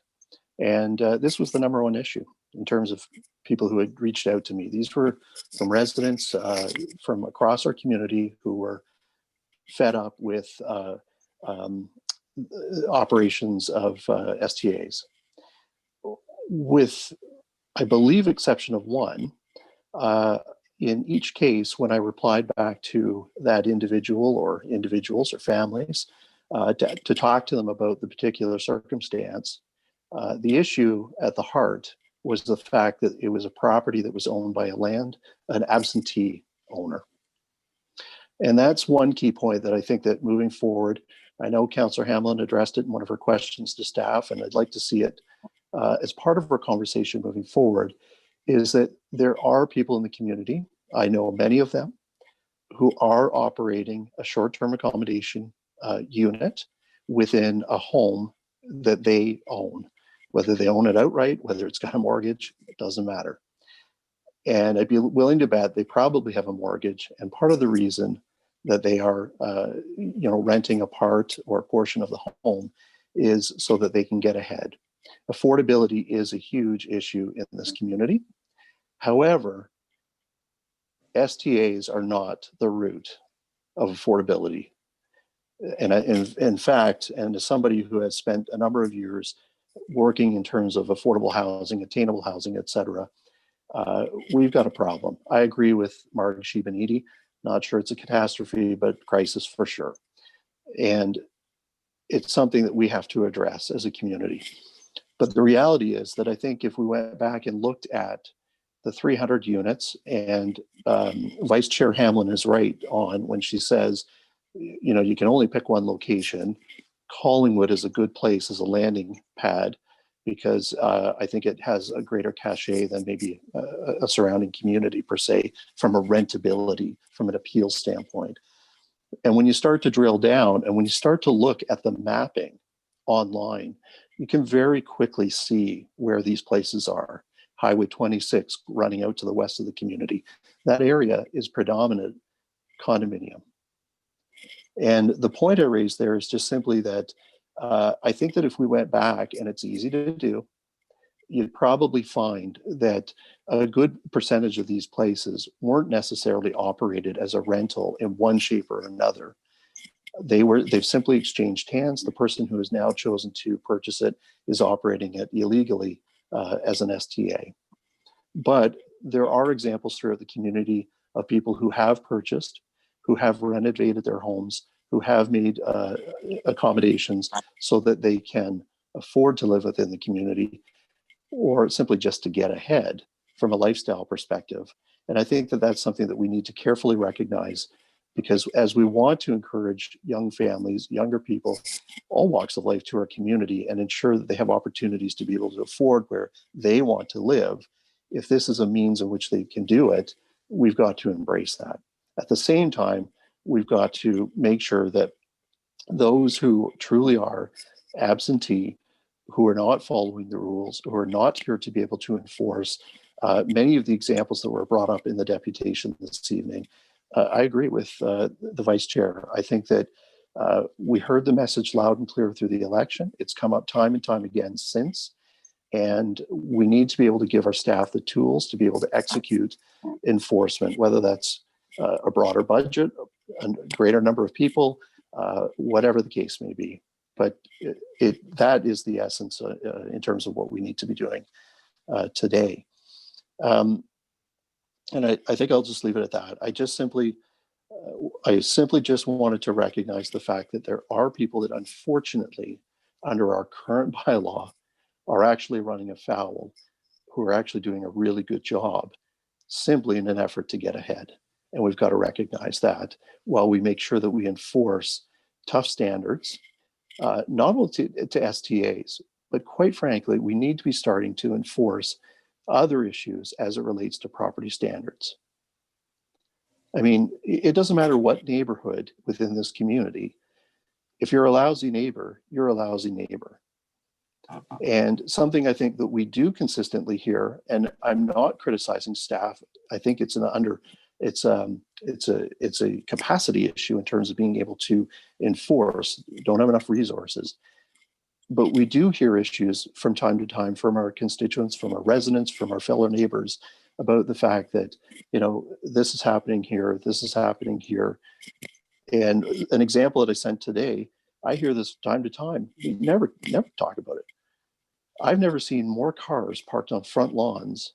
I'm not talking about on the curb. I'm talking about like literally on the front lawn than I have in the last year. I don't know why. It's just happening. but it's all part and parcel of enforcement of our property standard bylaws. And I just think that it's time that we really take a look at the broader picture as it relates to these issues and how we can start to empower our staff so that they can enforce them on an ongoing basis. And I'll just leave it at that. Thank you. Thank you, Deputy Mayor. Mayor Saunderson. Yes, thank you, Madam Chair. And I think this is an excellent discussion, but I'm wondering through you if I can just get some clarification from Director Farr. As I understand it, there is no area in Collingwood where an STA is permitted, but perhaps Adam could just please differentiate between a legitimate bed and breakfast as recognized by our current bylaw and a short-term accommodation. Through, Director Farr. Madam Chair, Mr. Mayor, the difference is in the owner occupying the dwelling and making the rooms available in accordance with the permissions associated with a bed and breakfast. The difference is with an STA is that the owner is not there and is letting the units out in their absence. Thank you for that. And just by way of follow-up, then I would imagine, as pointed out in our deputation today, a proper B&B wouldn't have separate locked accesses, wouldn't have cooking facilities, and wouldn't have separate washroom facilities to the extent that they can sleep 6 people in each individual apartment. Is that fair to say? I'm going to have to, through the chair, I'm going to have to defer to CBO Miller, who's most likely familiar with the situation, can speak to it more knowledgeably. Greg? Thank you, through you, Madam Chair. The magic number is 2 bedrooms for 4 people. Anything more than that required to change the use under the building code for a bed and breakfast. Okay, thank you for that. So looking at how I've read this report, we've got 3 options. The first 2, status quo.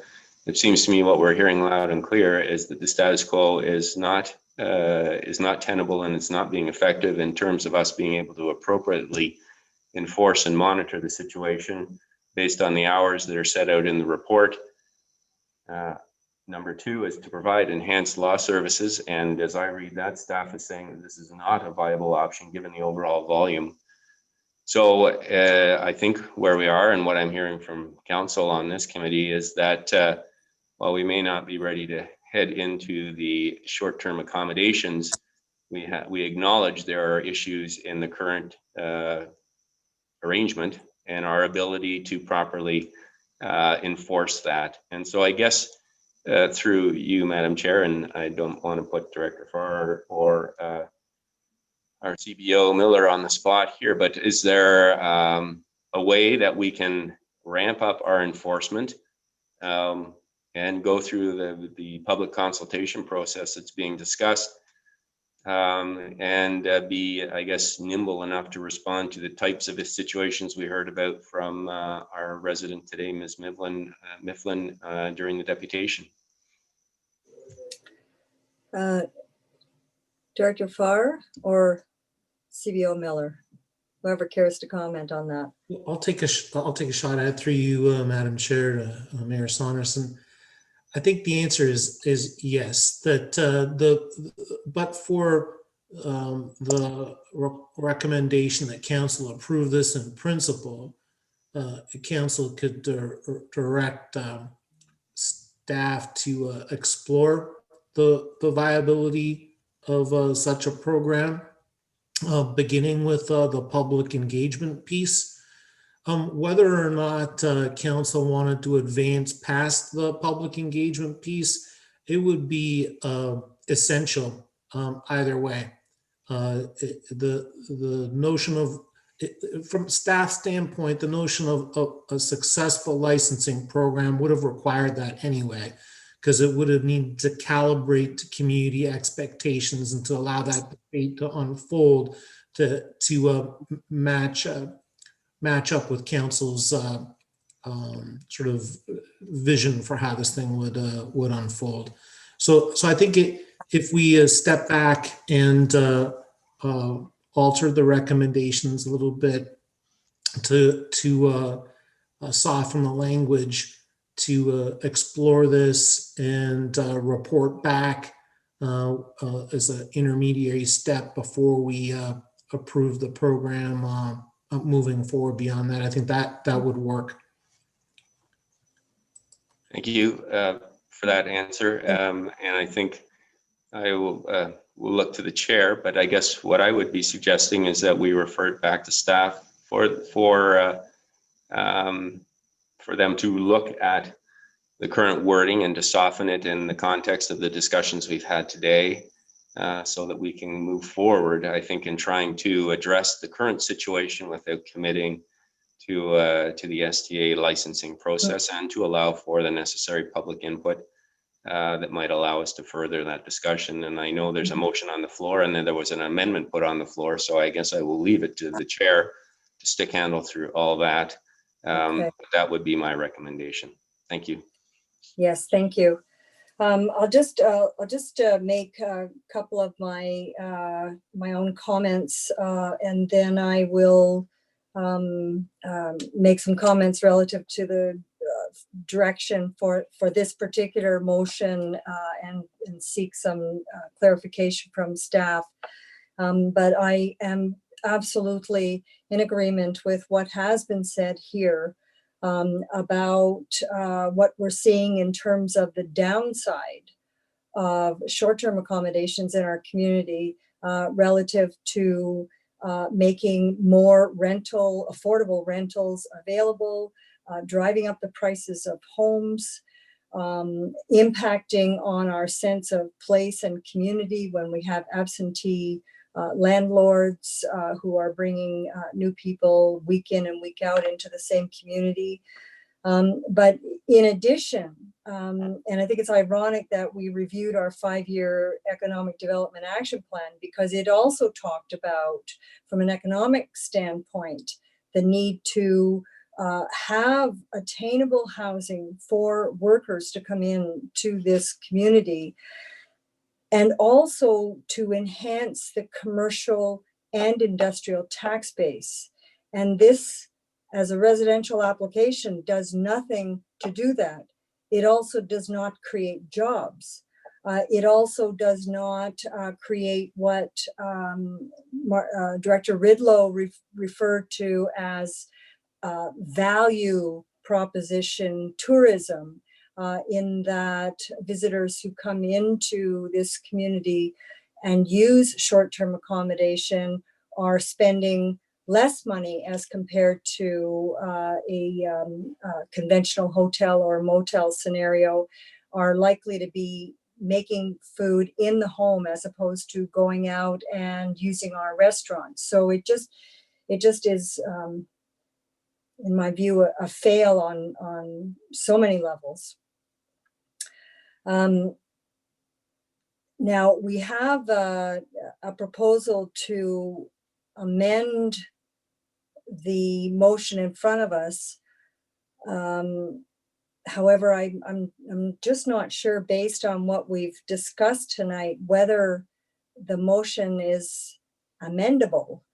We're asking for changes relative to reprioritizing the need for public consultation, perhaps making this as the first step. We are asking to review options to cost out, in very specific terms, the enforcement for our current bylaws. So maybe I can get some direction from our deputy clerk on that. Yeah, through the Okay. chair to the standing committee. Yeah. I believe that the recommendations that were put forward from Councillor Hamlin are not just an amendment to the motion. So if we were to, they're more than, yeah. motion first, it'd have to be defeated, and then she could bring her motions forward. The other motions that have been brought up that would also need a seconder are Councillor Jeffries' request to defer and allow for public consultation, and then the mayor's recommendation for referral back to staff for more information. Okay. Councillor Jeffrey. Yeah, thank you, Madam Chair. Given the conversation, I'm happy to remove the defer to second the mayor's or defer to the mayor's referral back to staff, and I think that solves it all. Vice Chair Hamlin. Yes, thank you. I have the same comment with respect to my list of suggestions, that I would withdraw those. And I think referring this back to staff is the correct way to proceed at this point. Thank you. Okay, thank you. We have a motion to refer back to staff, but we would have to defeat the motion in front of us. Is that correct? Do a motion to refer. Just so we do not vote on the original motion, we simply vote to refer. Yeah. Okay, well then I will call that vote to refer. Sorry, Madam Chair, I see the CAO has her hand up. Oh, I'm sorry. CAO Skinner, my apologies. Thank you, Chair. I did want to make one note I could have made after the vote, but I think it's important. The licensing officer resources that are proposed here are very important to do the public consultation and the work on the existing situation.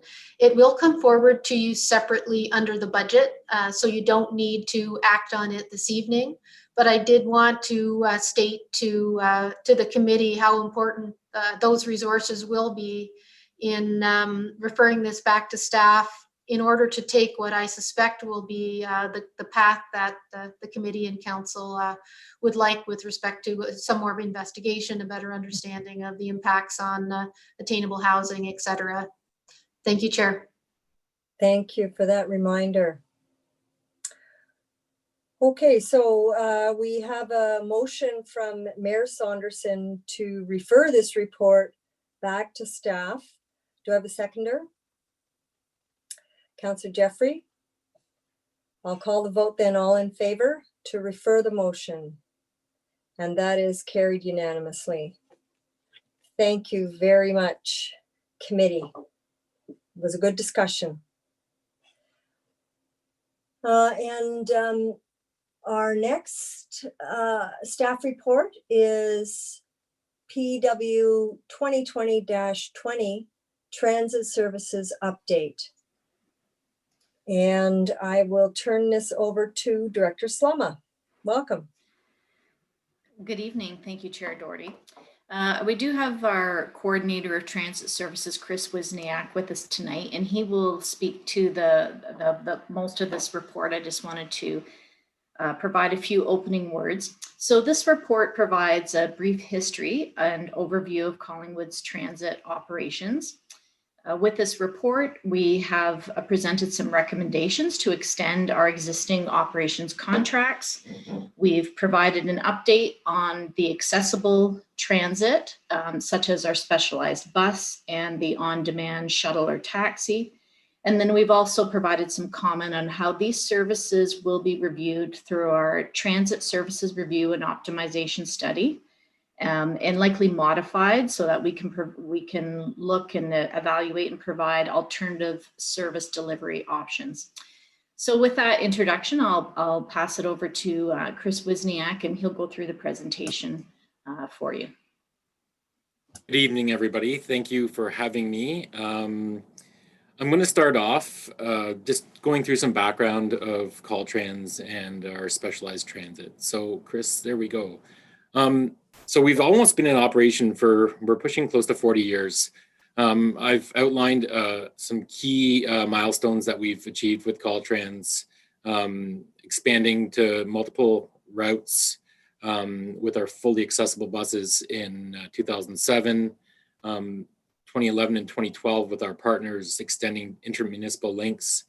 which were actually widely celebrated amongst smaller rural municipalities. 2015, we implemented our fare management system. And then 2019, last year, the County of Simcoe implemented their links program, which took over our Wasaga Beach link, and now we no longer operate that. So our current contract with Landmark has been a 7-year contract and expires in July of 2021. Next slide, please. So our Caltrans fleet, we have 7 low-floor accessible buses operating on 4 routes on a 7-day schedule in town. Currently, we're running reduced routes due to COVID. We're running on our Sunday schedule, which has helped reduce fuel costs, operation costs, to help with losses due to ridership. We've had a great successful announcement of our ICIP funding for our capital transit assets this year, which is an 8-year program. That's for replacement of rolling stock and capital improvements to our current rolling stock as well. We should take our first delivery of our new buses on the first quarter of 2021. And another big item that we're doing is our transit optimization review study. I just wanted to outline a few key items that we're going to be doing in that study. We have 5 main items in this study, which will be evaluating our current routes and their structure, looking how our area transits are integrating with each other and with the town of Collingwood, looking at other transit service options and criteria for these options. A 5-year growth plan. This is going to help with aiding to service future developments, and then establishing a level of service policy. Next slide, please. So this is our 8-year ridership trend in Caltrans. You can see this year we've taken quite a big hit in the ridership. This is obviously due to the pandemic.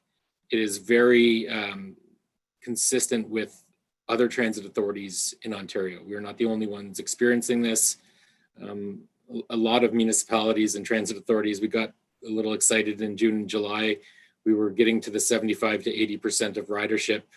And then we started coming into the second wave once school started again. So there are a few things that MTO has done to look at our losses due to COVID.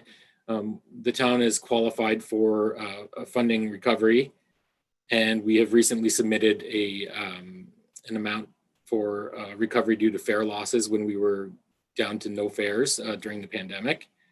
We did reduce our hours 20%. We reduced our fuel 20%, but we also increased cleaning costs on all of our buses as well. So the MTO has provided us funding to help offset these costs, and they've also asked us to look into other ways municipalities can evaluate underperforming routes and look at alternate methods of transportation, modes of service delivery, and that's exactly what we're going to be doing in our transit study. So that may help us in the future when we're applying for additional grants moving forward. Next slide, please. This is the background on our Accessible Red Cross service. So the Accessible Red Cross service, sometimes called Parallel Accessible Service, is a requirement under the AODA regulations. This service has been in operation since 1996. It was originally operated by E3 Community Services, the Red Cross, and the town of Collingwood. In 2007, this was not a mandated, or actually in 96, it was not a mandated service, but town saw this as a need. In 2007, E3 Community Service did not enter into a new contract with us, and we carried on with the Red Cross. And we provided them with 2 capital vehicles to operate the service within the town of Collingwood.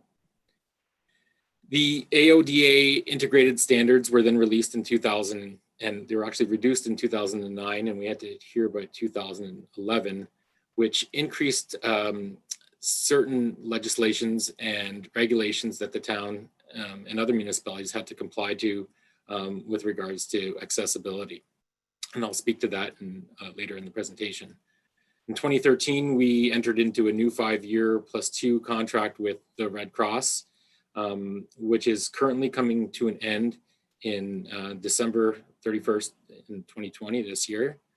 The Red Cross services approximately 65 to 7,000 riders annually, and they have 350 registered clients. Now, these clients are clients who would not normally be able to access conventional transit stops with any type of disability or injury, and that's the criteria that is mandated by the AODA guidelines. Next slide, please. The accessible taxi service, it's an addition to the service that we provide that is mandated by the province. The town has, when we implemented this back in 2006, again, it was not a mandated service for the municipality to provide. Town saw the need to provide this service as an on-demand taxi service to meet the needs of the municipality and the riders in the municipality. We had 2 public information sessions where we had a lot of public input into the service, and we continued this service into 2014 through several operators. We did have issues with staffing during these periods of time with the operators, and it's been consistent with our operating contracts that there were some issues with the service. In 2015, we were approached by Ace Cabs, which was under new ownership, and they made a proposal to the town to operate the service for 5 years with a contribution in the first 2 years of service in the amounts of $40,000 and $20,000. So $60,000 over the entire 5-year contract.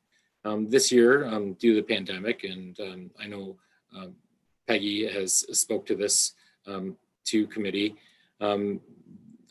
unforeseen circumstances has caused them to not be able to provide the service anymore. Next slide, please. So under the AODA regulations, I wanted to highlight some key items that we are required to provide as a municipality. In section 45, we need to provide an alternate accessible method of transportation. So if we provide a conventional service, and that's what it says in the Act, if we provide conventional, which is our Caltrans, even though it is accessible, we are required to provide an alternate means of accessible service. So we do provide the Red Cross, which we've provided for several years, and we also provide the accessible cab service, which is not mandated. Fare parity is also another key item which relates to these contracts, that our specialized service, which is a door-to-door service, cannot cost more than conventional transit services. So if it's $2 to operate to ride a town conventional bus, it must be $2 for door-to-door service through conventional transit. Next slide, please. Under the AODA standards for taxi cabs, and this is where there's been a lot of misconceptions lately, there is no mandate under the regulations to provide an accessible taxi services. Being a municipality that does licensed taxis, we do have a responsibility to consult with our accessibility advisory committee, which we do annually, and we actually have been in the last 3 meetings with the accessibility committee discussing the challenges we've been facing. And we need to show that we've identified the steps needed to move forward with these, to initiate the service. And I know that being here for the last 15 years and being involved with this from the beginning, we've worked very hard to keep the service running and working together with all of our various stakeholders and user groups to make sure we can keep the service going. So there is also an excerpt here that does say, and it's just an extra little confirmation that the Act does not state that there has to be a proportion of accessible taxi cabs licensed in the municipality. So I just wanted to highlight that because there are some conflicting information out there that it is a requirement or it isn't. Next slide, please.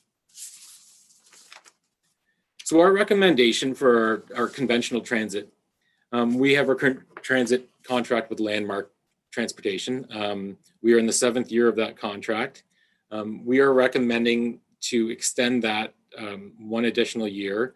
So that would be till July 31st, 2022. We're in a very advantageous position right now with the end of a lot of our contracts coming to an end and having a transit study taking place right now. Especially due to COVID, the MTO has been asking, again, municipalities to look at how can we help these underperforming routes work more efficiently? Can they be more technologically advanced? Can they be more sustainable? So with our transit study, our hope is that we can get those recommendations in place and develop a really good service delivery plan to make sure that when we put out for another 7-year contract, we have the time and the resources to be able to do it properly and know that service level that we want to get. Next slide, please. A recommendation for the specialized transit. So this is the Red Cross service. The service will be lapsing on December 31st this year. We're recommending a 3-month extension on this service so that we can go out for a request for information, request for quote, to determine the market value for this type of service, and as well look at going out not just for a parallel accessible service like the Red Cross, but to include an on-demand shuttle service all together in one operation contract. So our proposal and our recommendation would be to put out an RFI, gain that market value, and then be able to select and work with the procurement department and award a contract that way. Next slide, please. For the accessible on-demand shuttle, accessible transit, we also recommend that we approach the current operator, which is Ace Cabs, to negotiate an interim continuation of the service while we complete the procurement process for a shorter term solution. And I guess I left that out in the previous slide. What we would be going out for is an 18-month contract for accessible service so that it would align with our public transit conventional service. And once the study is complete, we're going to be looking at putting out the operation and maintenance contract for the entire transit system, conventional and specialized, as one unit together. Next slide. I think that's it.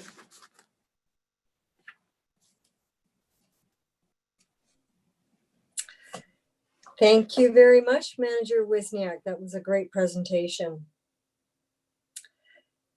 Are there any members of the audience that have any questions or comments in regard to this staff report? Through the chair, there are no hands raised. So at this time, I would say there's no public comment. Okay, thank you. All right, then I will read out the motion and we can begin our discussion. Moved by Councillor Jeffrey and seconded by Councillor Hamlin, that staff report PW 2020-20 Transit Services Update be received and council approve the extension of conventional transit services to Landmark Bus for a 12-month period. And that council approve the extension of accessible transit services to the Canadian Red Cross for a 3-month period. And that council direct staff proceed through the appropriate procurement process for the delivery of all accessible transit services through July 31st, 2022, and enter into an agreement, a service agreement with the successful bidder within the approved 2021 budget. And that staff approach Ace Cabs to negotiate interim continuation of accessible on-demand service until the completion of the procurement process. Standing committee, questions, comments? Mayor Saunderson. Yes, thank you, Madam Chair. And thank you to Peggy and Chris for that report. I appreciate the clarification on our obligations under the AODA. However, I know that this is a very critical issue for a number of members of our community. And so I appreciate the prioritizing of trying to get a new service in place as soon as we possibly can. And I will certainly be supporting this motion. Thank you. Thank you, Mayor. Councillor Jeffrey. Thank you, Madam Chair. I agree. It's an excellent report, and I really like what we're doing. I just have one question of clarification in terms of the last directive and approaching ACE cabs in the negotiation. And I'm assuming, it may not, but that there's some monetary contribution that will go with that negotiation. And it's come to my attention that the any fair or equitable basis doesn't necessarily extend to drivers. I don't have any confirmation of that through anybody except to hear that it could be a problem. So I guess I'm wondering if we can integrate some assurance or measure that if there are funds provided, that the drivers are compensated fairly, because the reality of the time that it takes for one of these specialized calls certainly exceeds what one of their normal calls would take. And I think to ensure a caring attitude toward a complicated service will ensure the best results for our residents with disabilities using the service. So, and I don't know if that's just, you take it as a comment, I don't do a directive, but it's something I've heard. Thank you, Councillor Jeffrey. Director Slama or Manager Wisniak, would you care to comment or elaborate further on that? Thank you, Director Slama. Thank you. Through the chair to Councillor Jeffrey. Yeah, we appreciate that comment. I'm not sure what our options are, but it is something that we can consider when we do speak with the current provider, ACE Cabs, and see what we are able to assure, right? And I'm not sure what we can, but we can bring it up. Thank you. Thank you. Are there any other questions or comments from the committee? Okay, well, I do agree with staff that the planets have aligned definitely with this one, that all of our contracts are coming due at about the same time, and we are undertaking a transit study, and I'll be very curious to see how that comes out for us, because again, referencing our economic development action plan that we discussed earlier this evening, public transportation is just so much part of that, and so I look very much forward to seeing the results. So if there are no further questions or comments, and I will call a vote on that motion. So all in favor? And that is carried unanimously. Thank you. Okay, Director Slama, I think you still have the floor. Yes, thank you, Chair, Madam Chair. So the next report is regarding assumption of the Mountaincroft subdivision, and Manager John Bellick has joined us this evening, and he will speak to this report. Thank you, Director Slama. Manager Bellick, welcome. You may be muted. Not sure, can't see you, but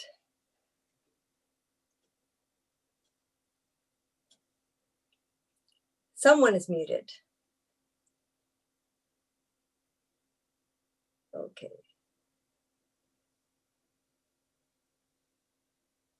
Okay, so I'm not clear who is making this presentation.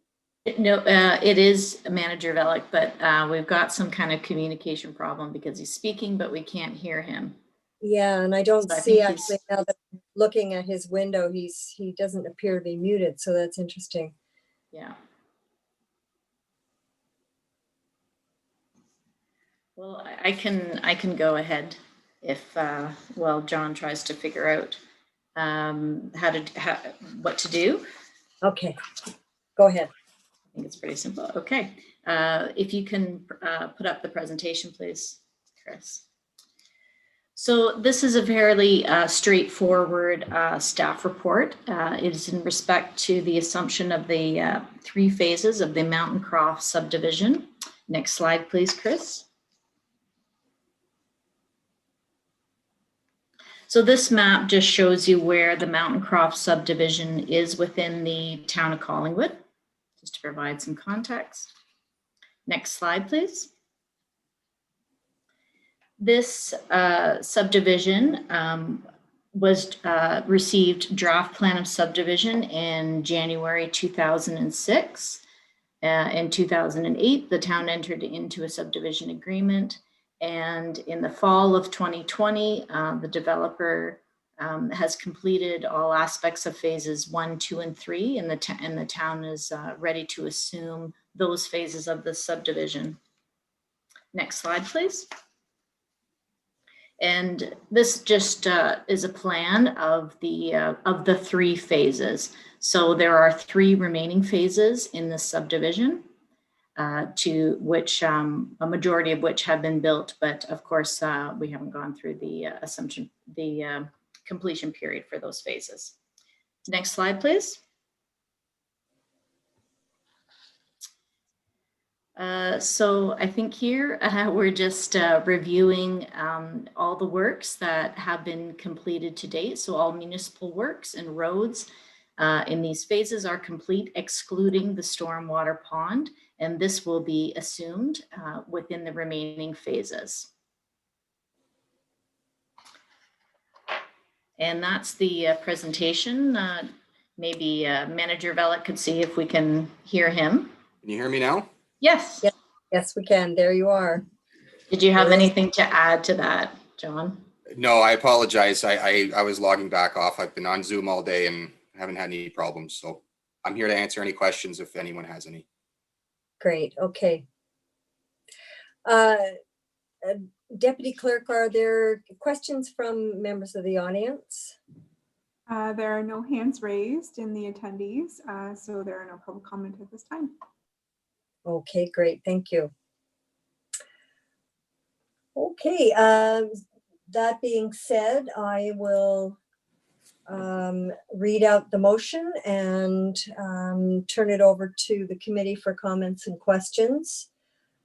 So moved by Councillor Hamlin and seconded by Mayor Saunderson, that Council approve the assumption of all municipal works within phases 1, 2, and 3 of the Mountaincroft subdivision, and that Council enact and pass a bylaw to assume the roads within phases 1, 2, and 3 of the Mountaincroft subdivision.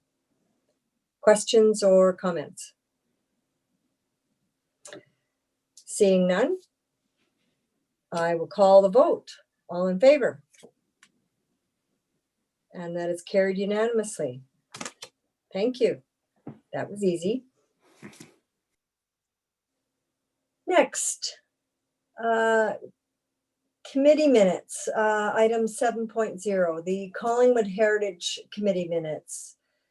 Moved by Mayor Saunderson, seconded by Deputy Mayor Hall, that the minutes of the Collingwood Heritage Committee meeting of October 19th be received and the recommendations contained therein be approved. Any questions, Mayor Saunderson? Yes, thank you through you, Madam Chair, to Director Farr or whoever wants to answer this one. I just noted at 4.2 in the minutes, it talks about the Victoria Annex and the work that has been done, so that's very good news. It also talks about the masonry repair, and I'm just wondering if there's a timeline on that. Thank you, Mayor Saunderson. Director Farr? Through you, Madam Chair, to Mayor Saunderson. I'm not sure, to be honest, right now what the timeline is. However, the developer is in active discussions with the town staff on putting together what's necessary property. And so we recently had a conversation with them, and there was discussion about masonry repair and some mitigating measures that they were going to introduce to deal with it. So I can just report to you that progress is being made, and you can expect to see something, I think, in the relatively short term coming from this developer to advance redevelopment on that property. Thank you very much, Adam. That's very good news. Thank you. Any other, Deputy Mayor? Thank you. Through you to staff, simple question, and I apologize it was sent late this afternoon. 7.1, there was a deputation from the ACO Collingwood, and it references the Collingwood Terminals Committee. And just out of curiosity, is this a subcommittee of the ACO, or is there another committee? And if it's a subcommittee, are they running sort of a parallel to the work that's being done by the municipality in a friendly peer review capacity, or what's the reason behind it? Director Farr?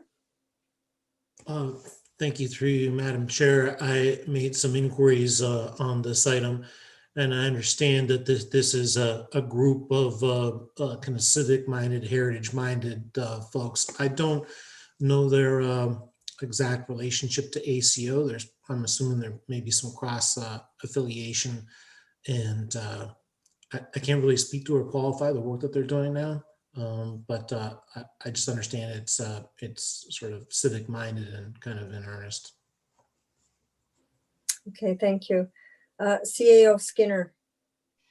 Thank you, Chair Doherty. Just to add to that, I believe that their name is the Terminals and Harbor Action Group, and that we've heard from them a number of times related to the terminals and the spit. Some of you might recognize them by that name. Thank you. Thank you. Thank you.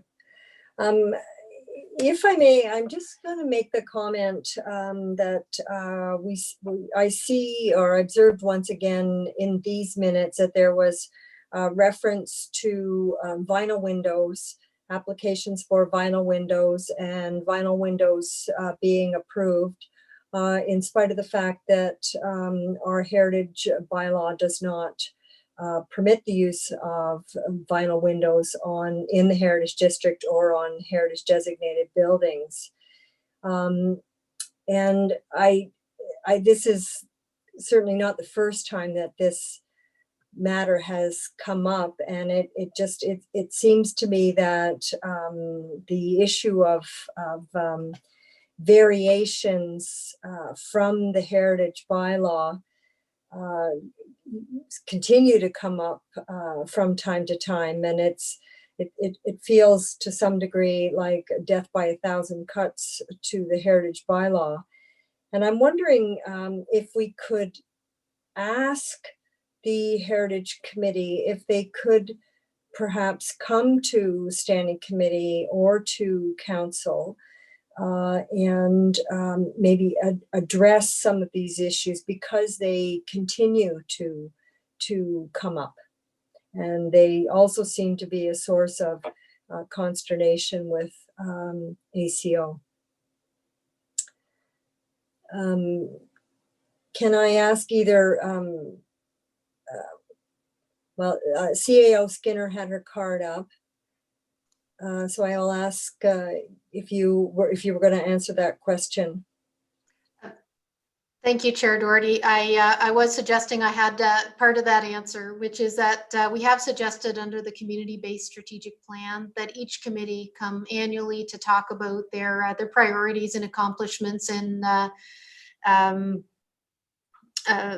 scope of mandate. So I think that would be entirely appropriate for this committee to ask the Heritage Committee to come and talk about what they're doing, and also to hear from this committee.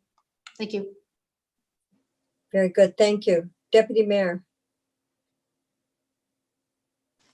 Thank you, Madam Chair. I understand your point. The minutes of any committee are simply a reflection of the flavor or tone of the conversation. And I'm just wondering, whether or not some of the gaps could be filled in if repeatedly, and I'm speculating when I say this, but there's a bit of firsthand knowledge, that one, the supply of wooden windows today is very limited, extremely limited. And two, the costs have gone through the roof, no pun intended. And the long-term forecast is that that's not going to reverse. And therefore, people who are looking at investing, not just within heritage, but, outside, they're really taking on the chin. Without going into a lot of further detail, I just know that in my other capacity and working with some, I've seen the quotes and they're astronomical, to be honest. Mm-hmm. So the question I would have for staff, maybe a later date, is that, you're correct. We've seen this a number of times. And what I would be interested in seeing, is quote A for the wood, quote B for the vinyl. Let's see. And if there is a trend, there's the evidence that if we're going to be able to support heritage in the sense that we want to preserve the brick and mortar, there maybe has to be some latitude as it relates to other materials, because the cost of as a whole is just becoming too untenable to maintain some of these buildings. That's all.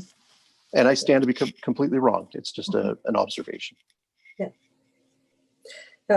Fair enough, and I do appreciate your comments. But if that were the case, then it seems to me that perhaps the right approach is to take a hard look at the bylaw in reflecting today's circumstances, rather than on the surface going against it on an inconsistent basis. Director Farr, did you have a comment? Yes, I just wanted to speak to this because it's an item that comes up. As you know, Candace Bondarchuk is a community planner, and she's our resource. She's also a certified heritage planner to the Heritage Advisory Committee. So we talk about vinyl windows and their appropriateness, and the committee is not is very thoughtful about when it approves a vinyl window as an option.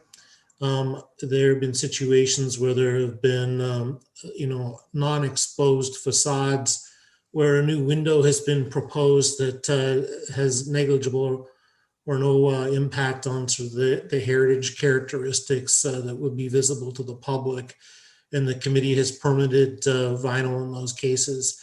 The deputy mayor is correct that the emergence of the cost prohibitiveness of wood is now becoming an issue, and it's something that the committee is going to have to discuss and may emerge as a challenge more in the future. But it's a relatively new phenomena, and even in the context of this, the committee is very thoughtful about it because they're aware of the national standards regarding wood as a preferred material for these kinds of replacements. Yeah, thank you. Well, I would look forward to hearing from them, and I'm sure we could have a very fulsome discussion. Deputy Mayor, did you have an additional comment or question? No, I was going to agree with you, and I made the comment before. I think that we do need to maybe relook at the bylaw as a whole. And I've prefaced my comments in the past, and I'll preface it again. I think it's just we need to be able to support heritage, but heritage in the perspective of 2020, yeah, or in the context. Sure, fair enough. Okay, so did I, Deputy Clerk, did I read the motion? I'm sorry. Yes, I did. Okay, Yeah, well you read then. the motion, but I don't think we voted on it. Yeah, okay, thank you. So then if that's the case, then I will call the vote to accept the Collingwood Heritage Committee minutes. All in favor? That's carried unanimously. Okay, and then we have On to item 8, the consent agenda. We have 2 items on the consent agenda. Moved by Mayor Saunderson, seconded by Deputy Mayor Hall, that the general consent agenda having been given due consideration by the standing committee be received. That is items 8.1 is the town in Blandford, Blenheim, unlicensed and unmonitored cannabis grow operations. And item 8.2, Township of Clearview, interim control bylaw, notice of passing, prohibiting cannabis operations. So I will call the vote to accept the consent agenda, or to receive the consent agenda. All in favor? And that is carried unanimously. Either one of those items to be pulled tonight. Okay, then we will move on then to departmental updates. And just to confirm, are there any departmental updates tonight, Deputy Clerk? I'm not aware of any, so unless someone else wants to raise their hand, I think we're good. Okay, thank you. Item 10, public delegations. Are there any public delegations this evening? There are no hands raised in the attendees list, so I would say we have no public delegations for this evening. Okay, thank you then. So then we'll move on to item 11, other business. Councillor Jeffrey, you're up. Thank you, Madam Chair. I guess my question is with regard to hearing from staff as to the prudence of reconstituting a affordable housing advisory committee or a task force. I know it's a question I ask a lot from our staff reports in terms of what is the impact on that. And, you know, I think I'm observing a need for maybe that overarching insight on how we're impacting and making positive headway with that matter. I know the Deputy Mayor Hall has participated in such a committee. I know I participated with one early with members such as Don Myers. And I just not sure if we need more help. I know how well it's worked in terms of an economic development strategy, in terms of an economic support and recovery task force. So I'm just wondering about asking council to recommend that. So I'm just interested in hearing people's input on that. Okay. Comments from our committee. Mayor Saunderson. Thank you, Madam Chair, and I think Councillor Jeffrey raises an important point. I mean, I think there is, we've seen this issue arise in the context of our community-based strategic plan, in the context of our economic development action plan, as well as being an issue during the UN Habitat in Towns conference summit that we held this year. And I would look maybe for some input from CAO Skinner. I know the concept of housing strategy has been talked about, and that we're looking, we have made, we've reached out to the CMHC, and we're exploring some information from the CMHC. So wondering what CAO Skinner's thoughts on this issue might be and the best way to marshal it moving forward. CAO? Through you, Chair Doherty, to the mayor. I do agree that we need to look at affordable housing and an overall housing strategy. It's a very, very important strategic issue for our community. I'm at the point of looking at how we can resource this. So looking at how to put it in the budget and or to apply for funding from others. I wouldn't rule out having some type of advisory committee or task force formed, but I think I potentially would be more open, or maybe you think it would be a better first step for and I don't even know if it's necessary given how it's already within our strategic plans, that we find some resources to move forward. And then as a second step, look at an advisory committee. We did do some thinking about social housing and had taken some steps in the short term to do things like support out of the cold, and a couple of others, which we have been able to resource. So those are moving forward right now. The thought of needing it in the future is welcome, but immediately my mind is on how to resource and effectively move forward. Thank you. Okay, Deputy Mayor. If I may just add one comment, and that is that there has been a lot of work done on this in the past. There is a lot of documentation and resources that are available, I think, to pull off the shelf and to be dusted off. But the one failure that I've seen time and again, and it's not specific just to this issue, and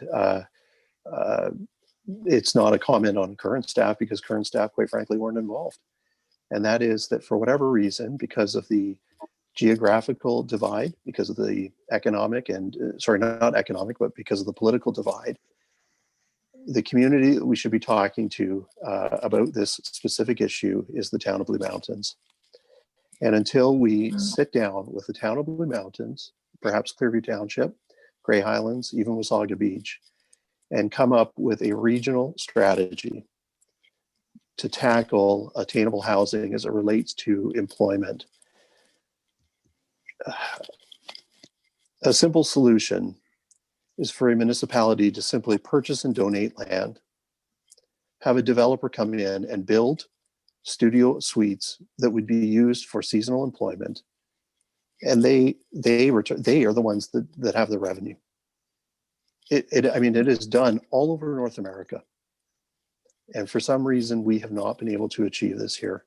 And I know it's been talked, it's funny, Mark Shibanidi, who was on the call earlier tonight, maybe she's still on the call. I think, I don't even know when it was, but David Foote, Matheson, I think Mayor Matheson from Stratford and others were part of a session that was held at what was the original cafe at the back of the Blue Mountain Inn before they built their first conference center. And it was all about protecting the golden goose or something to that effect. And we're here 20 years still talking about the same issue. So that would just be my comment, that if there was to be a new step forward, the step forward would be to simply say, we can't do this independent, and we need not only our partners to the west in the Blue Mountains, Clearview, Wasaga, Grey Highlands perhaps, we need Grey County at the table. We need Simcoe County at the table. And from there, I think that we can actually start to make real inroads in creating supply that will actually provide housing for those who are coming here to work in the industry, the service industry, the hospitality and tourism industry, where those employers are having the greatest difficulty in finding housing that's affordable or attainable for that critical part of our economy. I'll get off my soapbox. Thank you. Councillor Jeffrey, and then Councillor Hamlin. Yeah, just as a follow-up to the CAO and to the Deputy Mayor's comments. I know that Director Ridlow did do a regional effort, because I attended the session at Blue Mountain and Resorts, and we did hire a consultant and the results of that were identifying the types of affordable housing that each municipality required, a different type of affordable housing regarding its demographics. And the other thing in terms of resources and things, I'm thinking, again, FCM advocated for this rapid housing money through FCM. So if we ever need resources, now's the time, not down the road, the money's available now. So, do we wait and take the chance that those funds aren't available, or do we move on it now and find those resources? So that's just where I was coming from, but I do have a confidence that that the CAO will come to us when we can best use that advisory committee for moving forward.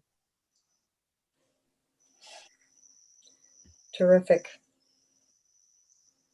Thank you for mentioning the rapid housing, Councillor Jeffrey. I saw that email come in from FCM. I mean, certainly there are municipalities all around this country that are doing such a great job in providing this kind of affordable accommodation. There's no reason why we can't. Any other questions or comments? Councillor Hamlin. Yes, thank you, Madam Chair. Deputy Mayor Hall, your comments are music to my ears.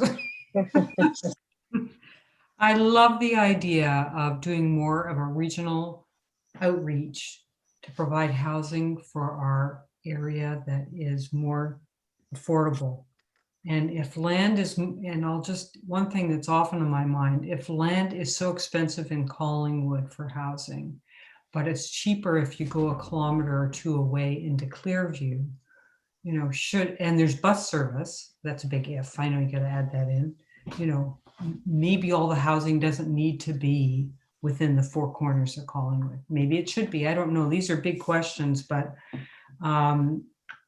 I think that's a joint effort with our neighbors who are having a similar issue in the very same vicinity as us would be so worthwhile. And my second comment is that I know probably a couple of decades ago now, but based on the funding that was available at that time, a number of nonprofits built co-op housing all over the country. And that was a very successful form of affordable housing at that time. So I'm hoping that when we hear back on a possible housing analysis from CAO Skinner, she might be able to report also on whether there's specific funding for other groups like nonprofits to help us in our endeavors to get some housing going that's more affordable. Thank you.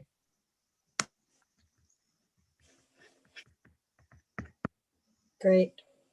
Thank you. CAO Skinner, you will be nothing if you're not busy. If there is no other business, then I will call for a motion to adjourn. Councillor Jeffrey, all in favor? And that is carried. Thank you very much, everyone. It was a great meeting.